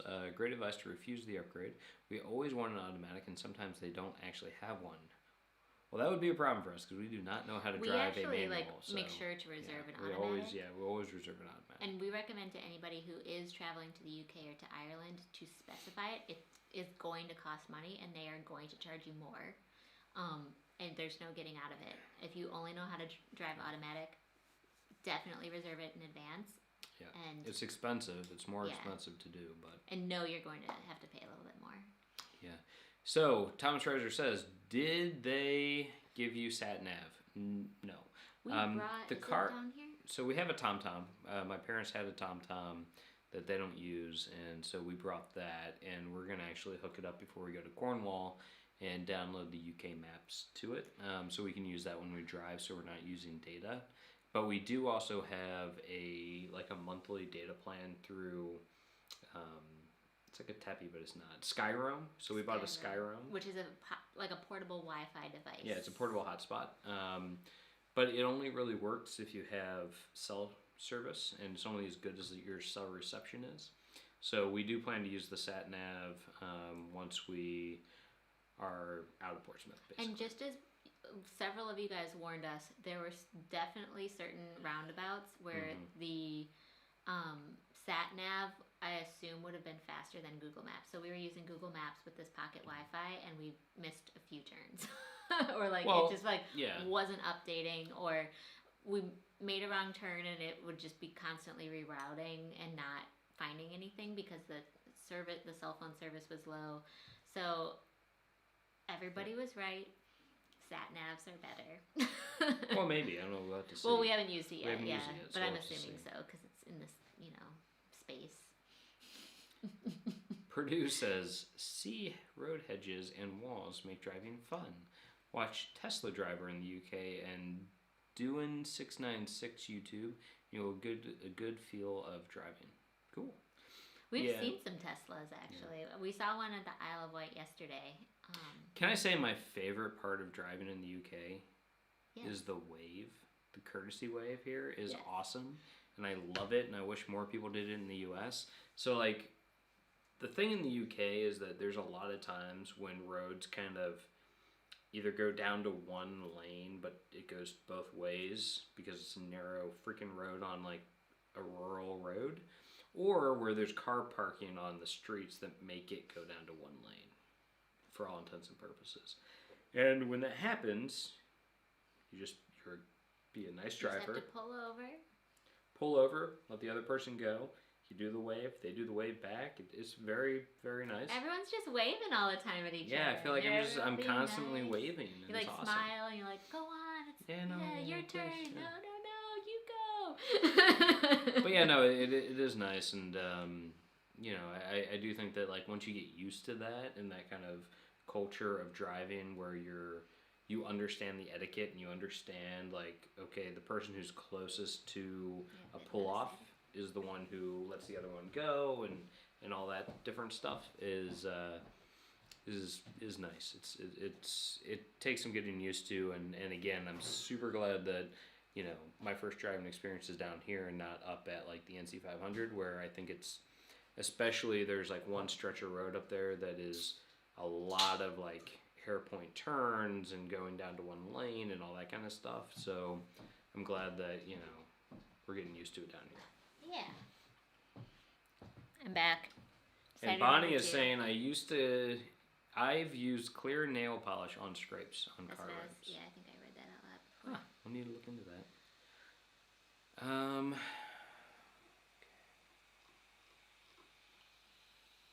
You guys hear that? I feel like it's making a lot of noise. Yeah, so Mo is telling Kim, glad that you enjoyed it. It's a small enough place that you can see everything. That's great. So Scorpio Sue says, Emily in Paris is cute but kind of dumb. Oh, bummer. I did like it though. That's good. Purdue is saying... Is it one of those where it's I just can't relate to this person? Because I find that to happen a little bit. Purdue is saying, Dairy Girls was so funny, a bit crass, but UK humor fun. Yeah, it's funny. I love the nun. She's my favorite character. Yeah, the nun is she's great. And Thomas Reiser is saying he's activating his account on November 15th for the crown. Nice. So we never finished the last season of The Crown. I think we have like one or two episodes left. We haven't gotten to the point where I heard what's her name? Camilla is like in the final episode or something. Yeah, we haven't gotten there. Spoiler alert, jeez. Well, it's in the previews. Oh, okay. Purdue is saying that France has baguette baking vending machines. Very fresh bread. Some outside the source. I did not know that. That's cool. Where? Okay. I've been to Paris and I don't think I've ever seen it. Sounds cool to me. Yogi. Oh, okay, yeah, Mary Ellen is saying hi to Yogesh. Okay, so music in midlife. I have to pretend to be productive. Have a great day, everyone. So nice to see everyone. Bye, Laura. Thanks for joining. And it looks like James Townsend joined. Hello. Thank you so much for stopping in. So he says, hi from New Jersey, everyone. Never been to Europe, but I have watched a lot of train videos on YouTube and would love to travel Europe and the UK by train. Yeah. Both are phenomenal to travel by train. We went from Portsmouth to London via train last weekend and like a week and a half ago. And it was because we went at like 10 a.m. in the morning. There was nobody on a weekday. I think it was it Thursday? There was nobody on the train because, people just aren't traveling as much right now. So it's super efficient, was on time, like even a little bit early. And everything was really clean. Everybody had their masks on. I can't speak for all of the trains in Europe, but we were just really pleased with our experience. Yeah. So, Purdue is saying, if I picked up on the narrow middle road, the blue arrow means that you have to give way to oncoming traffic, then wave as you pass. Am I right? Maybe. I would have to look into that a little bit more. I haven't noticed the blue arrows, so I'll have to pay more attention to that. Yeah, and Eric Swartz saying to James that the train is an awesome way to travel Europe, and you can visit almost everything, and that is so true. New Jersey has like a lot more train accessibility, I feel, than a lot of other states, even within the U.S., because you have Metro North is Connecticut, Long Island Railroad. What's the New Jersey one? New Jersey Transit, I think. But yeah, so I feel like there's a ton of different stops on the trains in New Jersey, and even you can take Amtrak through there and stuff. But in places like Illinois, where we're from, and even Indiana, where he grew up and stuff, you just don't have the train infrastructure in the same way. So it's almost like a novelty when you come to the UK or to mainland Europe or something too, where you're like, oh wow, I can go everywhere. But the actual experience too is so much nicer than like the commuter trains that we're used to. So like I'm from Chicago. My parents would commute to work, on the metro train from the suburbs every day, and it's a commuter train. The trains here are like clean and nice, and people take pride in their existence. Like it's just really great, and you can literally go anywhere. So when we were under 25, like before we could rent a car a little bit more affordably, we just took trains and buses everywhere when we went to Northern Wales, and this was in 2012, I believe. We did the entire trip just on trains and buses, and we've done that in Italy. I mean, and we did that through Snowdonia National Park and all that kind of stuff. We're going to do that last March in the Netherlands, but COVID had other plans. that sucked. We wanted to. We're gonna go to Cologne, Germany. We're gonna go to a bunch of places. There's train passes that you can get too, that allow you to, like, just based on what your itinerary is. So if you're gonna be here for a few weeks, there's a certain train pass. If you're gonna be here for a few days, there's another train pass. But like just looking into those Eurail train passes and having them mailed to your house in advance of visiting Europe, is a great way to save money too. Yep. Yeah. Oh, shoot. But I will say, having done like having driven to a number of different places, including, driven in France, Italy, Scotland, now all throughout England, driving does give you a sense of freedom that I really enjoy, especially for different places where, say in Scotland, there's a number of places where you can't get to via bus and you can't get to in other ways.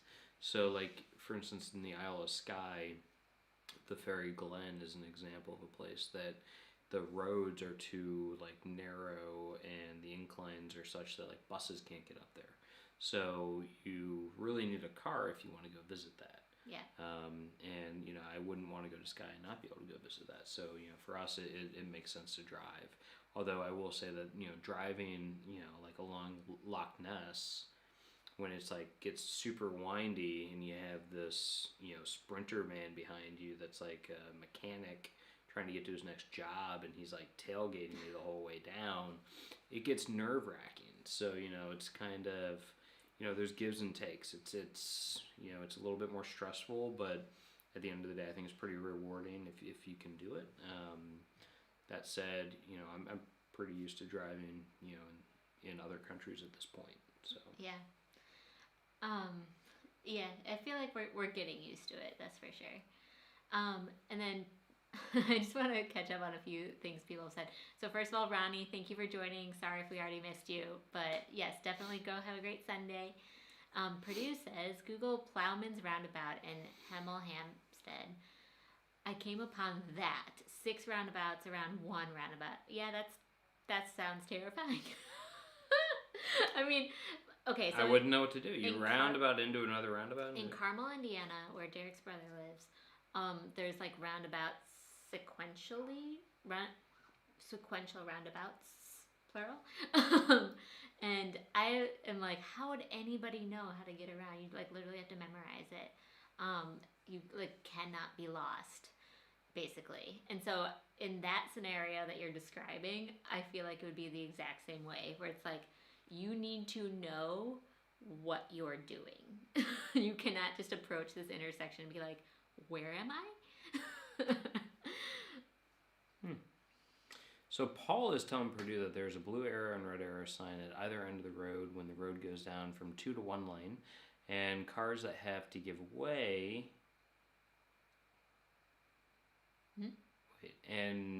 The cars that have to give way have give way road markings painted on the road. Yeah. Okay. So, I haven't really experienced that too much. We haven't seen that yet. Yeah, I haven't noticed that yet. But I don't know if maybe we're just ignorant. Yeah, maybe we're like. Maybe we just like aren't. Or screwing it up. Noticing it, but I wave every time, so Gareth would be proud. Yeah, so. Derek's like. I'm like a bobble wave. It just keeps waving. It's nonstop. So Gareth, Derek's not rude. He's just doesn't know what he's doing.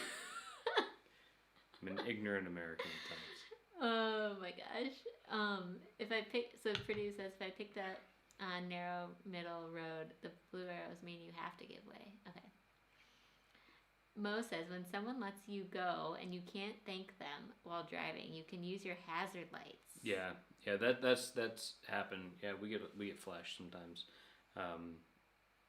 which usually means you're either doing something wrong or something right. So yeah, I like to assume I did something right. Usually you can guess based on context clues. Yeah. And then Emily in Paris is very stereotypical, i.e. French being rude, Americans being all about what they want and like, but Paris. So, all right, we'll see what my takeaways are once we finally get to that. We haven't had any time to watch TV lately. We've just Liz is going to do a book report working. for you guys on Emily in Paris. It'll be watched. Netflix report. Purdue says France bread baking. We in France had a live stream where she demonstrated shopping and showed the bread machine on August 8th, 2017. Oh, that's cool.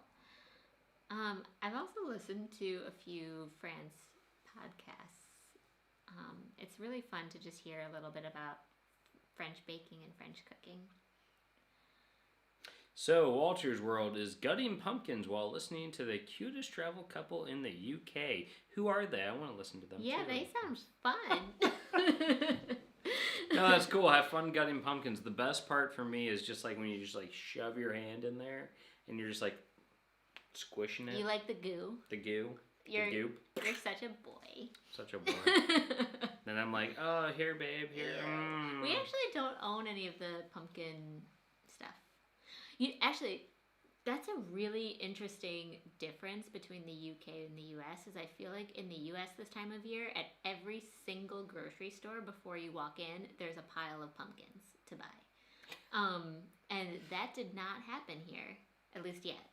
I like pumpkins. But yeah, no, so James Townsend says, I'm surprised that a Chicago native knows about New Jersey Transit. Where I live near Philadelphia, there's PATCO, the Port Authority Transit Company, that runs the high-speed trains, a 14.2-mile route. So, James, we're actually... let's explain.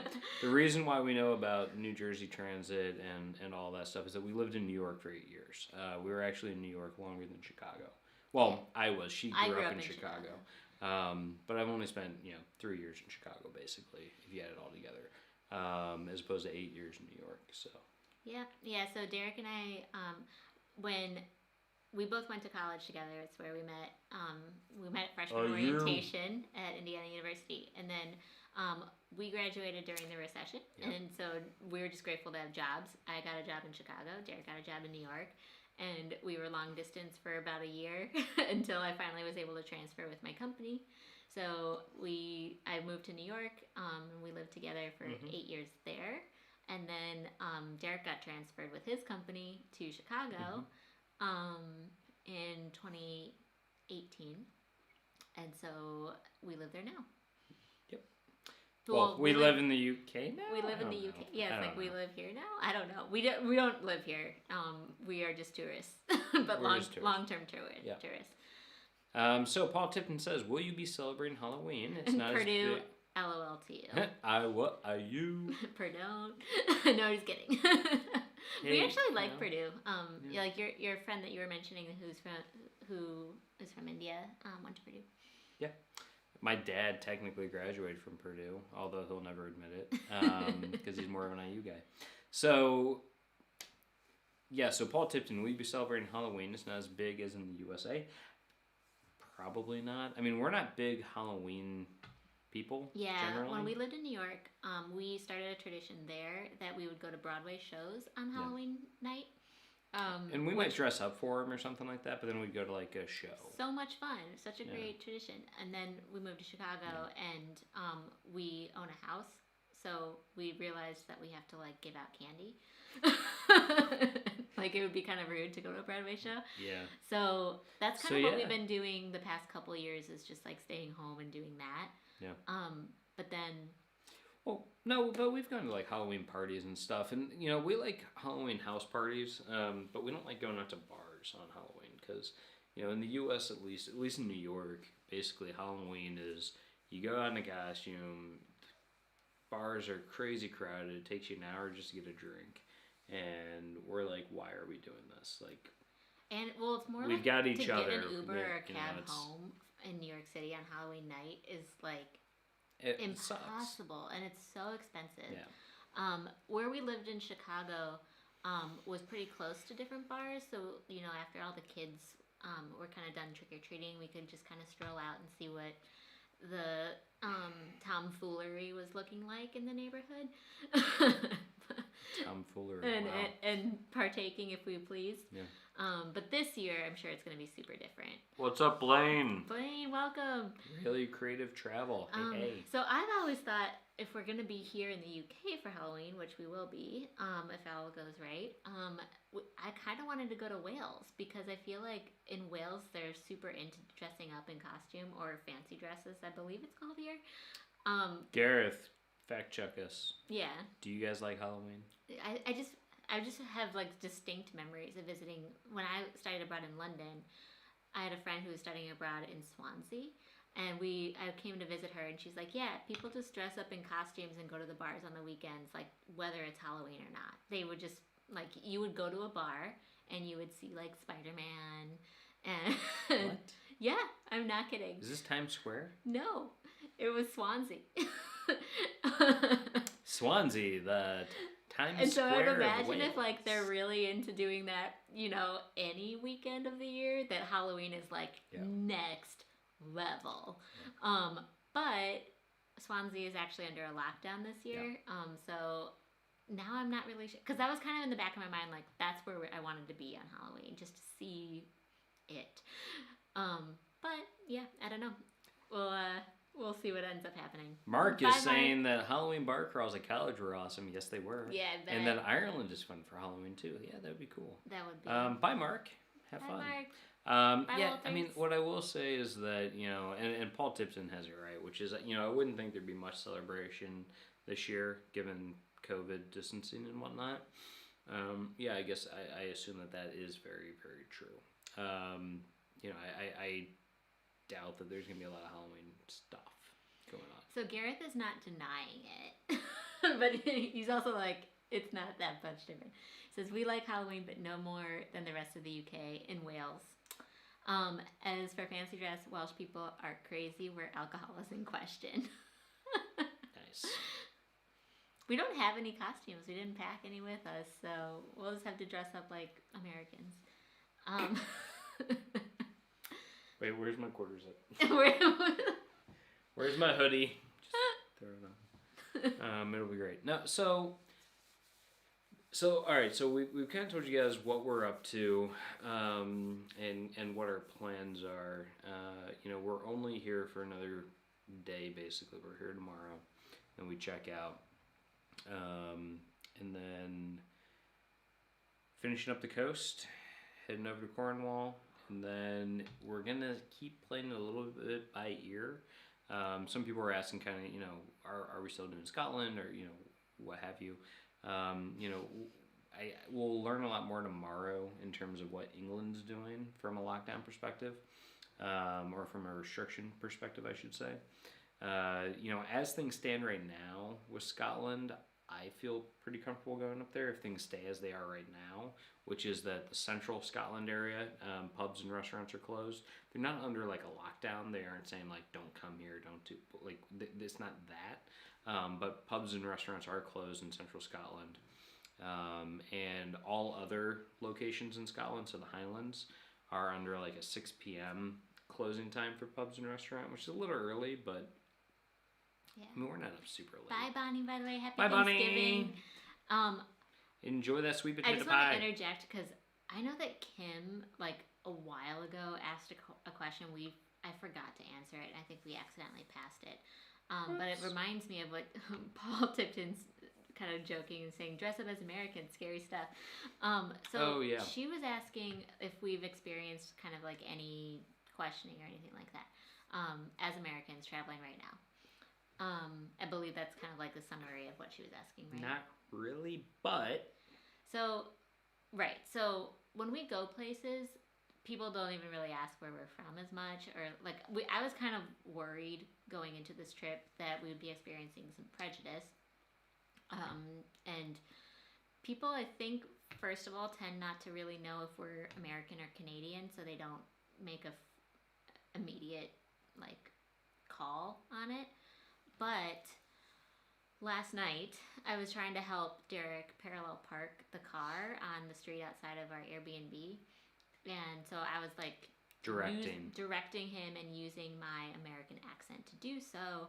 And a drunk guy kind of like walked by and started sort of like yelling at me a little bit. Which, I just didn't engage. But he was like, this is my country. And I was like, okay. That was the only time so far that we've really experienced anything that felt like somebody was mad at us. Again, I think it was I don't just know like, if I'm really taking my assumption is a drunk dude had like something wrong, but whatever. So we haven't really had the amount of questioning that I feel like I expected, to be honest with you. And I don't know if Kim's still on, so I'm sorry for being super late at answering. Oh, Kim is still on. Great. Okay, cool. So Purdue is saying, the wife says Cornwall road hedges are more sketch than back roads in Kent. Well, that's good to know. So we'll experience that soon. Yay. Yeah, I've heard, and I've seen several Walter's World videos where they're driving through Cornwall, and it's yeah, this is okay. So every I'm time gonna start massaging your shoulders now. every time I'm just like holding onto the dashboard, like oh, so tense. And Derek's just like laughing, like I can drive, it's okay. I mean, it is a little The only time I'm really nerve-wracked is when, like, there's no dividing line in the middle of the road, and you have the other cars coming, like, right at you. And so you're kind of like, as you're looking at the road, you're thinking, man, that seems narrow. Can two cars really pass each other right now? Like, that's the only time when but if I'm following somebody and I see that they have successfully passed somebody, I'm like, oh, me too, that's fine. But if, like, nobody's ahead of me and I'm doing it, I'm like, this feels close, this feels tight. So that is the only tough part. And I think they're like in Cornwall, I hear that it looks like a one-lane hedge road, which we didn't really experience that much so far. Yeah. We'll see. Adventure. Wish us luck. It's all about adventure. If we're not on next week. But no, I think we'll be okay. Yeah. Yep. Right. So, I don't know if anybody else has questions for us. If we've answered all of them about our time so far. Yep. But we're here to answer anybody's questions about, traveling in the UK and international travel right now, and also we've been a lot of places in the US too. So, is it wide enough to pass? Might be answered by looking at side of the road where the US would have a culvert. If the side of the road is muddy, that means people swerve off to the side. Yeah. Interesting. So when we were driving through South Downs National Park, there was a couple times where there would be like a semi-truck or a coach bus that was coming the other direction, and you could kind of see like where people had their tires were like a little bit like there's like tire prints in the mud on the side of the road or something, and I was so super scared that was going to be us, like a semi truck would pass and then we'd be swerving, but we were okay. Everything turned out all right. Yeah, it was fine. But we'll see. I mean, it was surprising that within like a national park area there were semi trucks. Yeah. We don't what see I will that say many outside of the highways. I will say about Isle of Wight is that most of the roads in the Isle of Wight are super good. You'd think it being an island off the coast that maybe the roads would be like super narrow and like not as well managed or whatever, but they're very well paved and tend to be pretty wide. Mm-hmm. So most of the time that we're driving there, I was like, oh my goodness, this is beautiful. Like, this is so much better than Kent.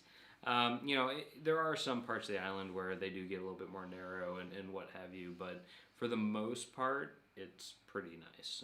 So if you're thinking about doing Isle of Wight and wondering about driving, I'd say it's a very drivable island. So there were like because we've been to a lot of places over the past week and a half since quarantine ended. So we've been to Portsmouth, London itself, we've been to Greenwich, Dover, like other parts of Kent, like Rochester and what is it called, babe?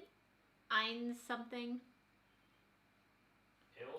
Aylesford, and then there was like Eynsford and Aylesford. That's it. I was trying to combine the two. We've been to Winchester and Isle of Wight. So I was thinking maybe just quick takeaways from all of those places. So our biggest Isle of Wight learning was absolutely get a dinner reservation. You cannot walk into restaurants there. Yeah, especially on a Saturday night. Even if it's off season, even if it's shoulder season, even if it's a pandemic. Yeah. You can't. Which that was our fault. And then I would say the Needles is the other one on Isle of Wight. So the Needles is a rock formation off of the west coast of Isle of Wight. It's like very picturesque, very beautiful. There's a little lighthouse. It's like 3 chalk stacks basically out into the ocean. My recommendation, if you are good on mobility, is to skip going to the landmark attraction place unless you have small kids who want to like ride the teacups or whatever. Otherwise, there's a National Trust trail that you can go do that has really cool outlooks. Like there's an old battery area that I guess they used during the war, that you can look down on the stacks, and it gives a great view. I'd recommend that over it because you're not missing a whole lot, and you can save money by not having to pay to park. Because it costs us £6 to park for the day at the National, at the Needles Landmark Attractions place, and at the end of the day, I'm like, it wasn't really worth it. The candy fudge wasn't even that good. The only thing is if you're there and you want to see the colorful sand dunes, because you need to hike down to the beach or take the chairlift down to the beach in order to see that. You cannot do that from the National Trust place. And it is really beautiful. So if that is something that you want to prioritize, then you will have to park. But I will say that, as long as you don't have mobility issues, walking down and walking back up is actually not that big of a deal. Yeah. It's way more achievable than I thought it was going to be. I thought it was going to be like, it wasn't that bad. Less steps than I anticipated, actually. But, the chairlift. Like senior citizens doing it. Oh, yeah, there's a bunch of, yes. It's doable, despite how it looks. Yeah, so the chairlift would be a lot easier, obviously. That said, it's super windy off the coast, and you saw those people on that chairlift, and they were kind of like swinging a little bit, and that looked a little, nerve-wracking. There was one woman. There was a woman screaming. It was awesome. She was like it was pretty awesome. I was like, they were having fun. Yikes! I hope so. I don't know about she was having fun or not, but she was vocal. Sure was. But no, it was. And don't climb the sand dunes. They'll yell at you. Oh yeah, she got yelled at. I got yelled at because I didn't know, and I'm sorry to anybody who I offended. She was. There was like a family that had been on the little area by the cliff, and so Liz was like, "Oh, that'll be a cool picture," and so she gets up there, and I'm taking her picture, and then we got yelled at. They're like, "Get off the cliffs." Nobody yelled at the family. Nobody yelled at the family. But, we understand, actually, in hindsight, looking at the area, we're like, okay, yeah, if like a rock fell, that would be a bad place to stand, and all that kind of stuff. So and it's just we, kind of we won't be posting that picture because it's not you shouldn't. It's a cool picture, but, we just, wouldn't feel right posting that. But it's beautiful down there. It's like different minerals have colored the sands different colors. It's very pretty. Yep. So you can't see that from the National Trust Trail. But if all you want to do is see the needles, rock formations, definitely do that trail instead because you'll save some money. Okay, so that's Isle of Wight takeaways. And then I would say takeaways from Winchester. Hobgoblin. Go early. Winchester, everything was closed by everything. Like 5:30. Even Boots, the pharmacy, was closed at 5:30. Yeah. And so we got there at 5:30, and everything was closing. And so there's a few restaurants that are still open and pubs and stuff. And again, I don't know how that's gonna change if there's new lockdown restrictions that go into place. But we got there too late and we couldn't see anything. Well, yeah, so Winchester has a bunch of history to it. I mean, it was one of the, preeminent Anglo-Saxon towns back during times like Alfred the Great and all that stuff. They have, in their Great Hall area, they have the round table that, is linked to King Arthur or something like that, that you can go see. They've got, a huge cathedral that is one of the largest Gothic cathedrals in Europe. It has the longest nave or something like that. There's a lot to see there. And by the time we got there, Jane Austen is buried in the Winchester Cathedral. Yep. Jane Austen died there and is buried in the cathedral there. Yep. I didn't get to go in. It was closed. Pay homage. But yeah, no, I mean, it's a cool town. It's very cute. They've got a working water, a mill that's a water mill from the 1600s or something like There's that. There's also a very notable restaurant that's in the oldest house in Winchester from the 1400s. Yeah, it's very, very cool. And I would highly recommend going. Just go earlier than Just go earlier than us, yeah. Okay, and then takeaway from Dover is just go to the Dover Castle. And Dover Castle we went to a beach that was really, really pretty. Yeah, St. Margaret's Bay is a little bit away from Dover, but it has great views of the cliffs. And there's a really cool pub. I think it's owned by Fuller as well. Probably. If not them, it's owned by like Green King. It's owned by one of the big ones, but it's called Coast Guard, and it's a pretty cool spot. And it's right on the water. You know, you can sit outside and look at the ocean. It's gorgeous. And they claim to be the closest pub to France in Britain. So that's fun, I guess. We kept just being like, hey, France, it's right there. We're almost there. So close. But yeah, we ate some like really good like seafood. We tried langoustines for the first time, where you like twist their heads off and crack them open. We had to deshell it like you would deshell a lobster in Boston. It was, I mean, and okay, so it's not exactly like that. But they didn't give us any sort of tools to do it. Yeah. We're like, so you know how like when you deshell a lobster, you get the tiny little lobster forks to kind of help pry open the shell and everything. So we used a big fork. Yeah, so we just had to use like a big fork, and you know, we didn't really know what we were doing, but we filmed it, so you guys get to watch us look like fools. And then for Rochester, I would say the biggest takeaway for us there is, I don't know. What do you? No, I was just reading Paul Tipton's thing. I can remember pulling off on the side of the road in a van on an embankment to let a couple of tractor trailers through and found the van rocking. I had to reverse off to stop tipping. That's scary as all heck. So scary. Okay. So Purdue says lots of places in the UK, the shop folks turn the key to the front door exactly at 5 p.m. and walk out, stop working. We observed. Yeah. So if they close at 5, they close at 5, and they're done. Yeah, we definitely saw that. And Gareth is saying 5 or 5:30 sounds pretty normal unless you're in a large city. Yeah. So we did not know that. We thought we're like, okay, Winchester is the county town of Hampshire. We're like big-ish city. You know, I guess like a university yeah. town. You would think. I mean, the university that I went to, things were open past 5. So we just made the wrong assumption. It was fine. Yeah, and you know, we ended up, you know, having a good time, still walking around, seeing the cathedral from the outside and all that. But you know, we didn't get to go see like Wolvesey Castle or whatever and stuff. So that was a little bit of a bummer. But it was fine. It was a nice day out. Yeah. So Paul Tipton says the crazy people come out after 5 p.m. Got to lock the doors quickly. That's like fine. us, we're the crazies. Yeah.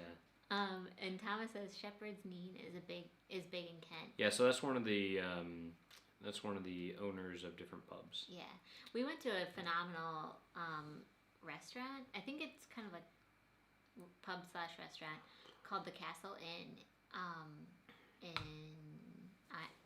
Ainsford. Ainsford, thank you. That one was in Ainsford.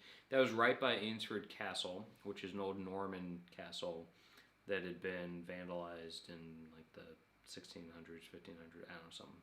And because of that, it's actually an interesting place. This is me being really boring, but it's interesting because it was vandalized before it had like been built upon like and expanded beyond like the Norman stuff.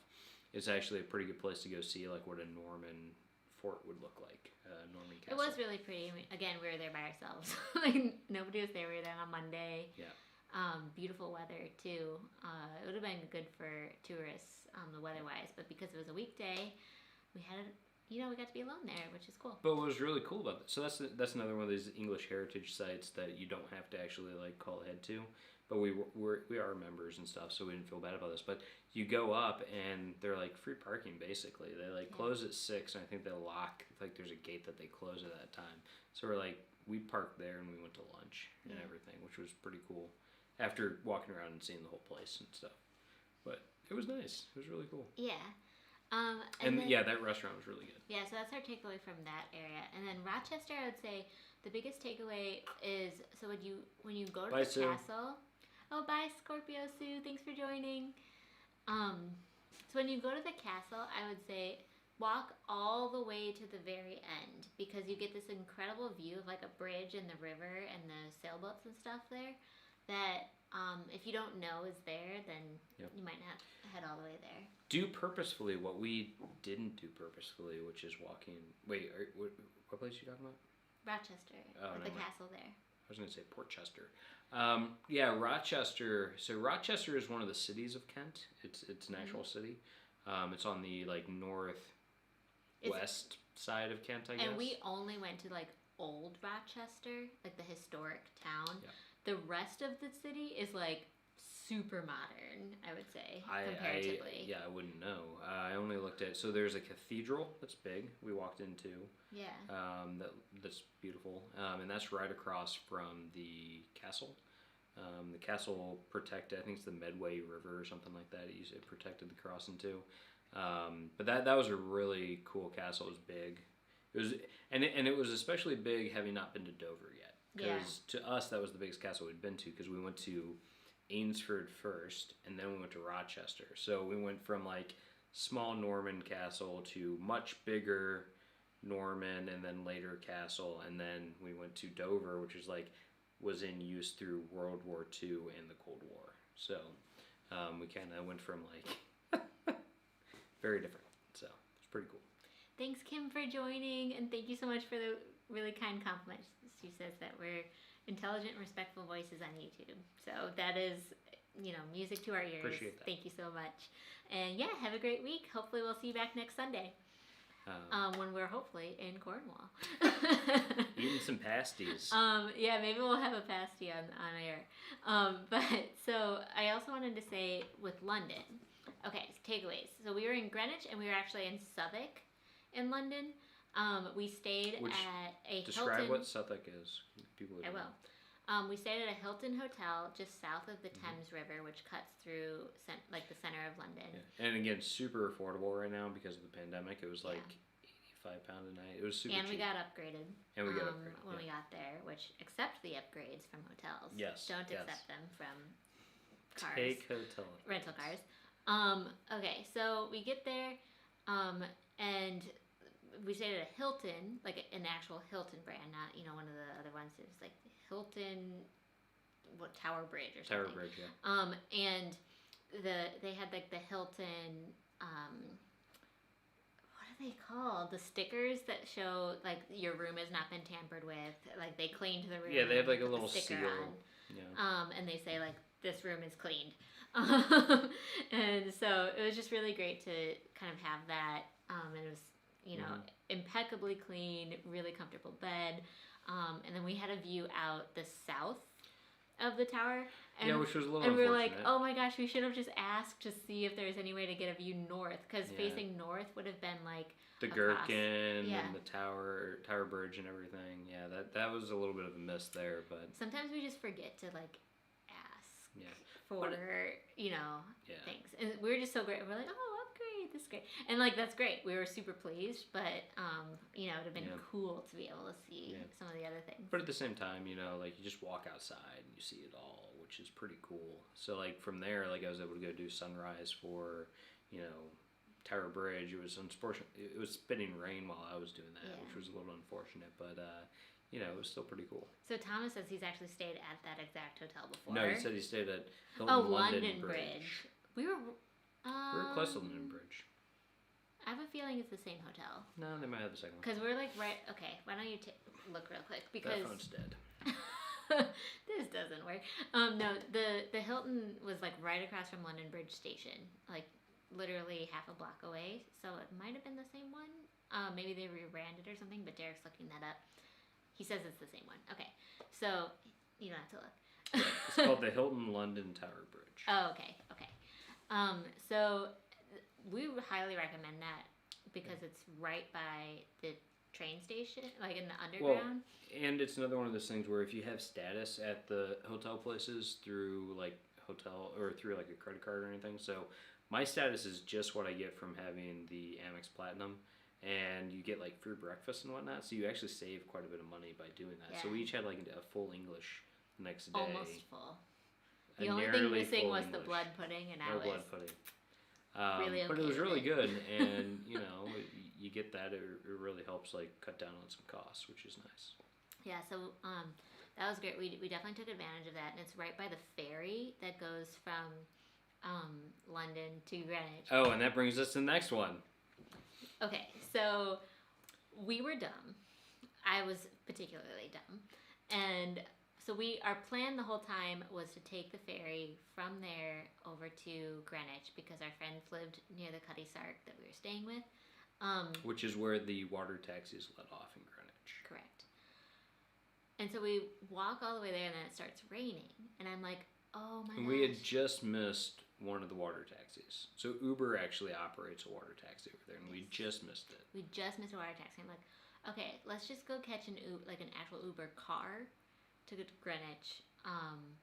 And of course, I didn't put two and two together that it was Rush hour. 5 p.m. on a Friday, thus rush hour. And so it would have been way faster to take the ferry. And there's an overhang on the ferry, so if it's raining, you're still protected. Take the ferry. Take the ferry.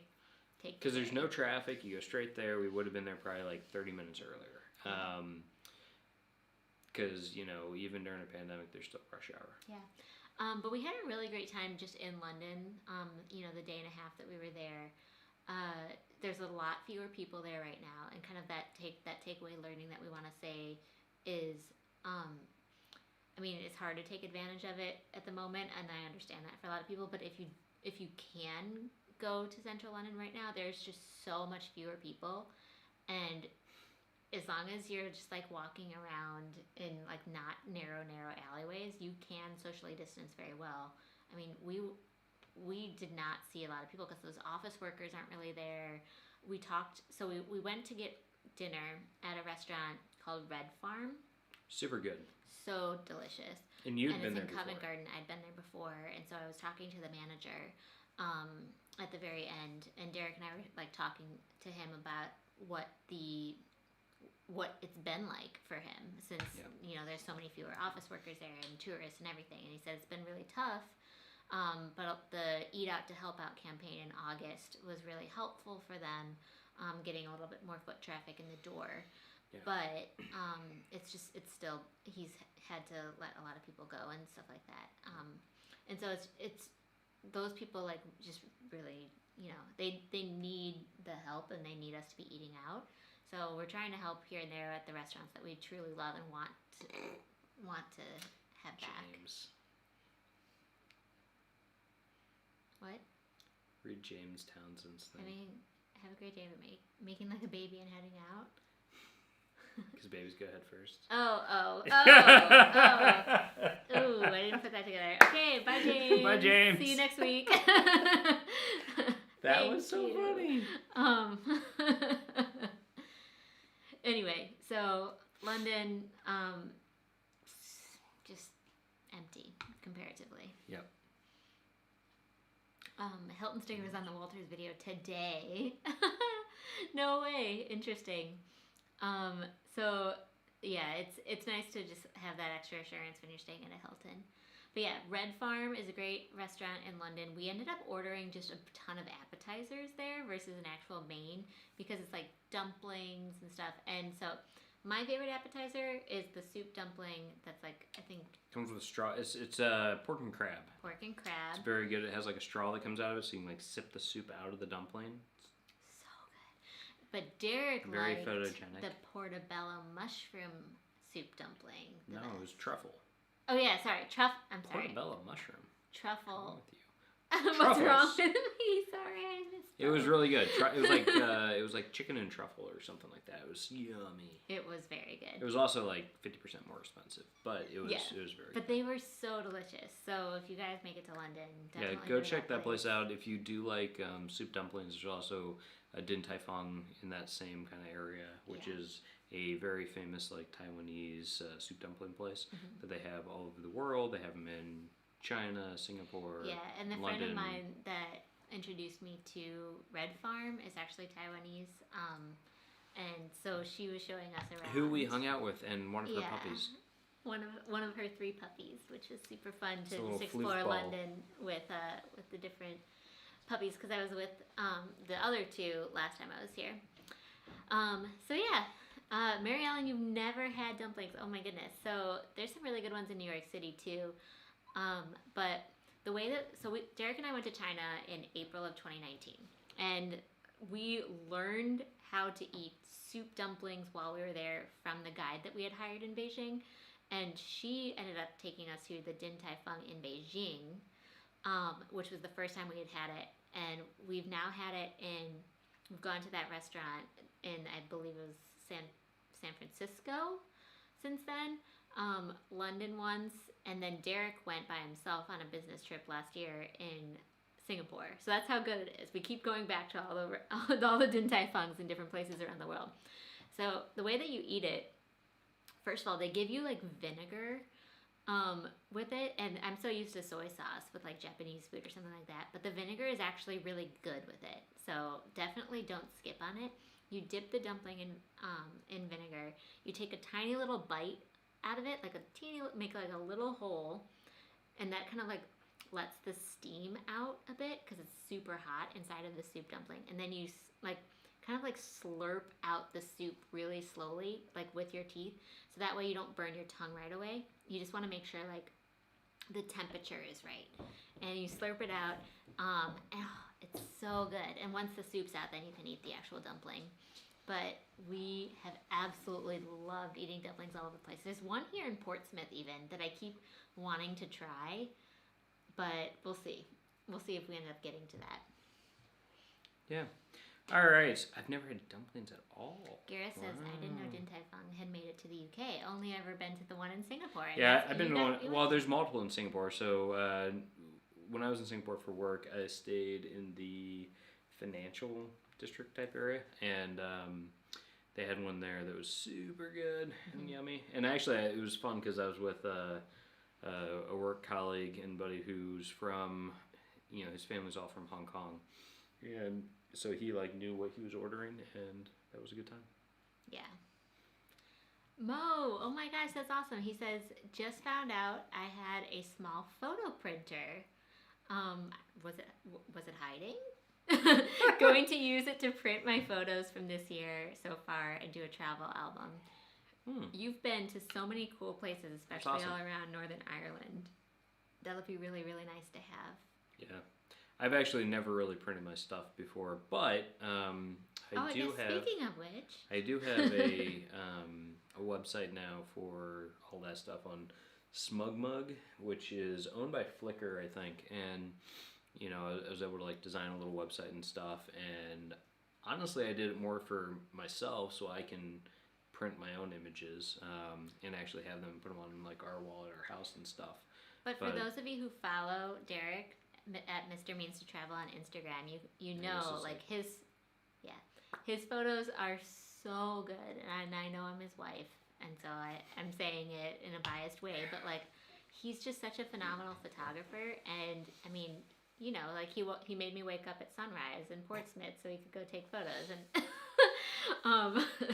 you loved it. Oh man. But his travel photography is great, so I'm really glad that we've been able to find a means for him to, let that be shared if anybody wants a little piece of it. Yeah. And so like I kind of say on my Instagram stuff though, if there's anything that people like, and you don't see it on that website, just shoot me a message and I'll try to get it up there. Because you have like over 1,000 photos on Instagram, right? At this point? Yeah, I mean, I don't have 1,000 good photos, but I have like 1,000 photos. The stuff from a few years ago is kind of crap, but Yeah, you might not be able to get that printed as well. But any recent ones, if you like it, Derek can put phone. Derek can put those up on SmugMug for you. Whoops. And we're definitely going to be coming away with a lot of UK shots from Derek as well for that website. Yeah, I mean, I've only really been posting UK stuff since we got here, whether I had taken it previously or recent stuff. But I do, at some point I will like reintroduce some like American stuff, some Chicago, some New York, probably some Hong Kong. I actually did some Hong Kong editing while we were here. I edited a bunch of photos from Hong Kong, so I would love to put those out at some point as well. But I didn't want to confuse things because we're in the UK right now. Yeah. So, and Gareth, thank you. You're very kind. He's saying, not Derek's wife, but I also agree his photos are so good. Aw, Gareth, that's so nice. And Gareth's fun to follow on Instagram too, just for everybody who also has Instagram. So he does a lot of like Welsh stuff, and I'm really into it. Yeah. Although I'm laughing at Mo's thing, which is he saw the receipt with it. He bought it 2 days before he moved to the UK 5 years ago. Found it in a random box in the garage. That's awesome. That is awesome. Hey, take advantage of that now, man. Now that you have the photo printer, that's awesome. Yeah, that's really cool. And honestly, like maybe you have some photos from 2019 too that you might wanna print too. That's awesome. Yeah, we got a lot of stuff that we want to print, and we're planning to put into our house before we put it on the market as a rental. So yeah. Yeah, but now it's a rental, so we don't know what's on the walls. But anyway, so it's been super fun hanging out with you guys again this week. Thank you all for joining again. Mo, Gareth, Purdue, Mary Ellen, Thomas Reiser, Blaine, Paul. Blaine, yeah, Walter's World, Scorpio Sue, all the people that I've missed. Kim, Bonnie. Thank you all so much for joining week after week. We really always appreciate it. And hopefully you'll come back next Sunday. From Cornwall. To talk to us while we're in Cornwall. Hopefully the Wi-Fi is really good there. We'll see. And yeah, fingers crossed. But it's, Darian, welcome. We're just signing off. So really fun to have you join at the last minute. But yeah, so thanks so much for everybody who's followed along on our adventures this week. I mean, since we've talked to you guys, we've been to Kent, we've been to Isle of Wight, and we have all of you guys in mind as we kind of share our journey, because it's so fun. I know a lot of people can't travel as we are right now, and it's just fun to be able to share it with people. Yeah. And Darren, I will say, if you do watch this on replay, there is quite a bit that we've shared just around like some like learnings in the past probably like 30 minutes or so, just like things that we've kind of taken away from our recent trips that might be interesting. So yeah. All right. Well, hope you guys all have a great rest of your Sunday. Hope to see you next week, and also come back for Travel Tip Tuesday this week, and hopefully another travel vlog. Wish me luck on that editing process. All right. Thanks you guys so much for watching, and cheers and happy travels. See you next week. Bye. Bye.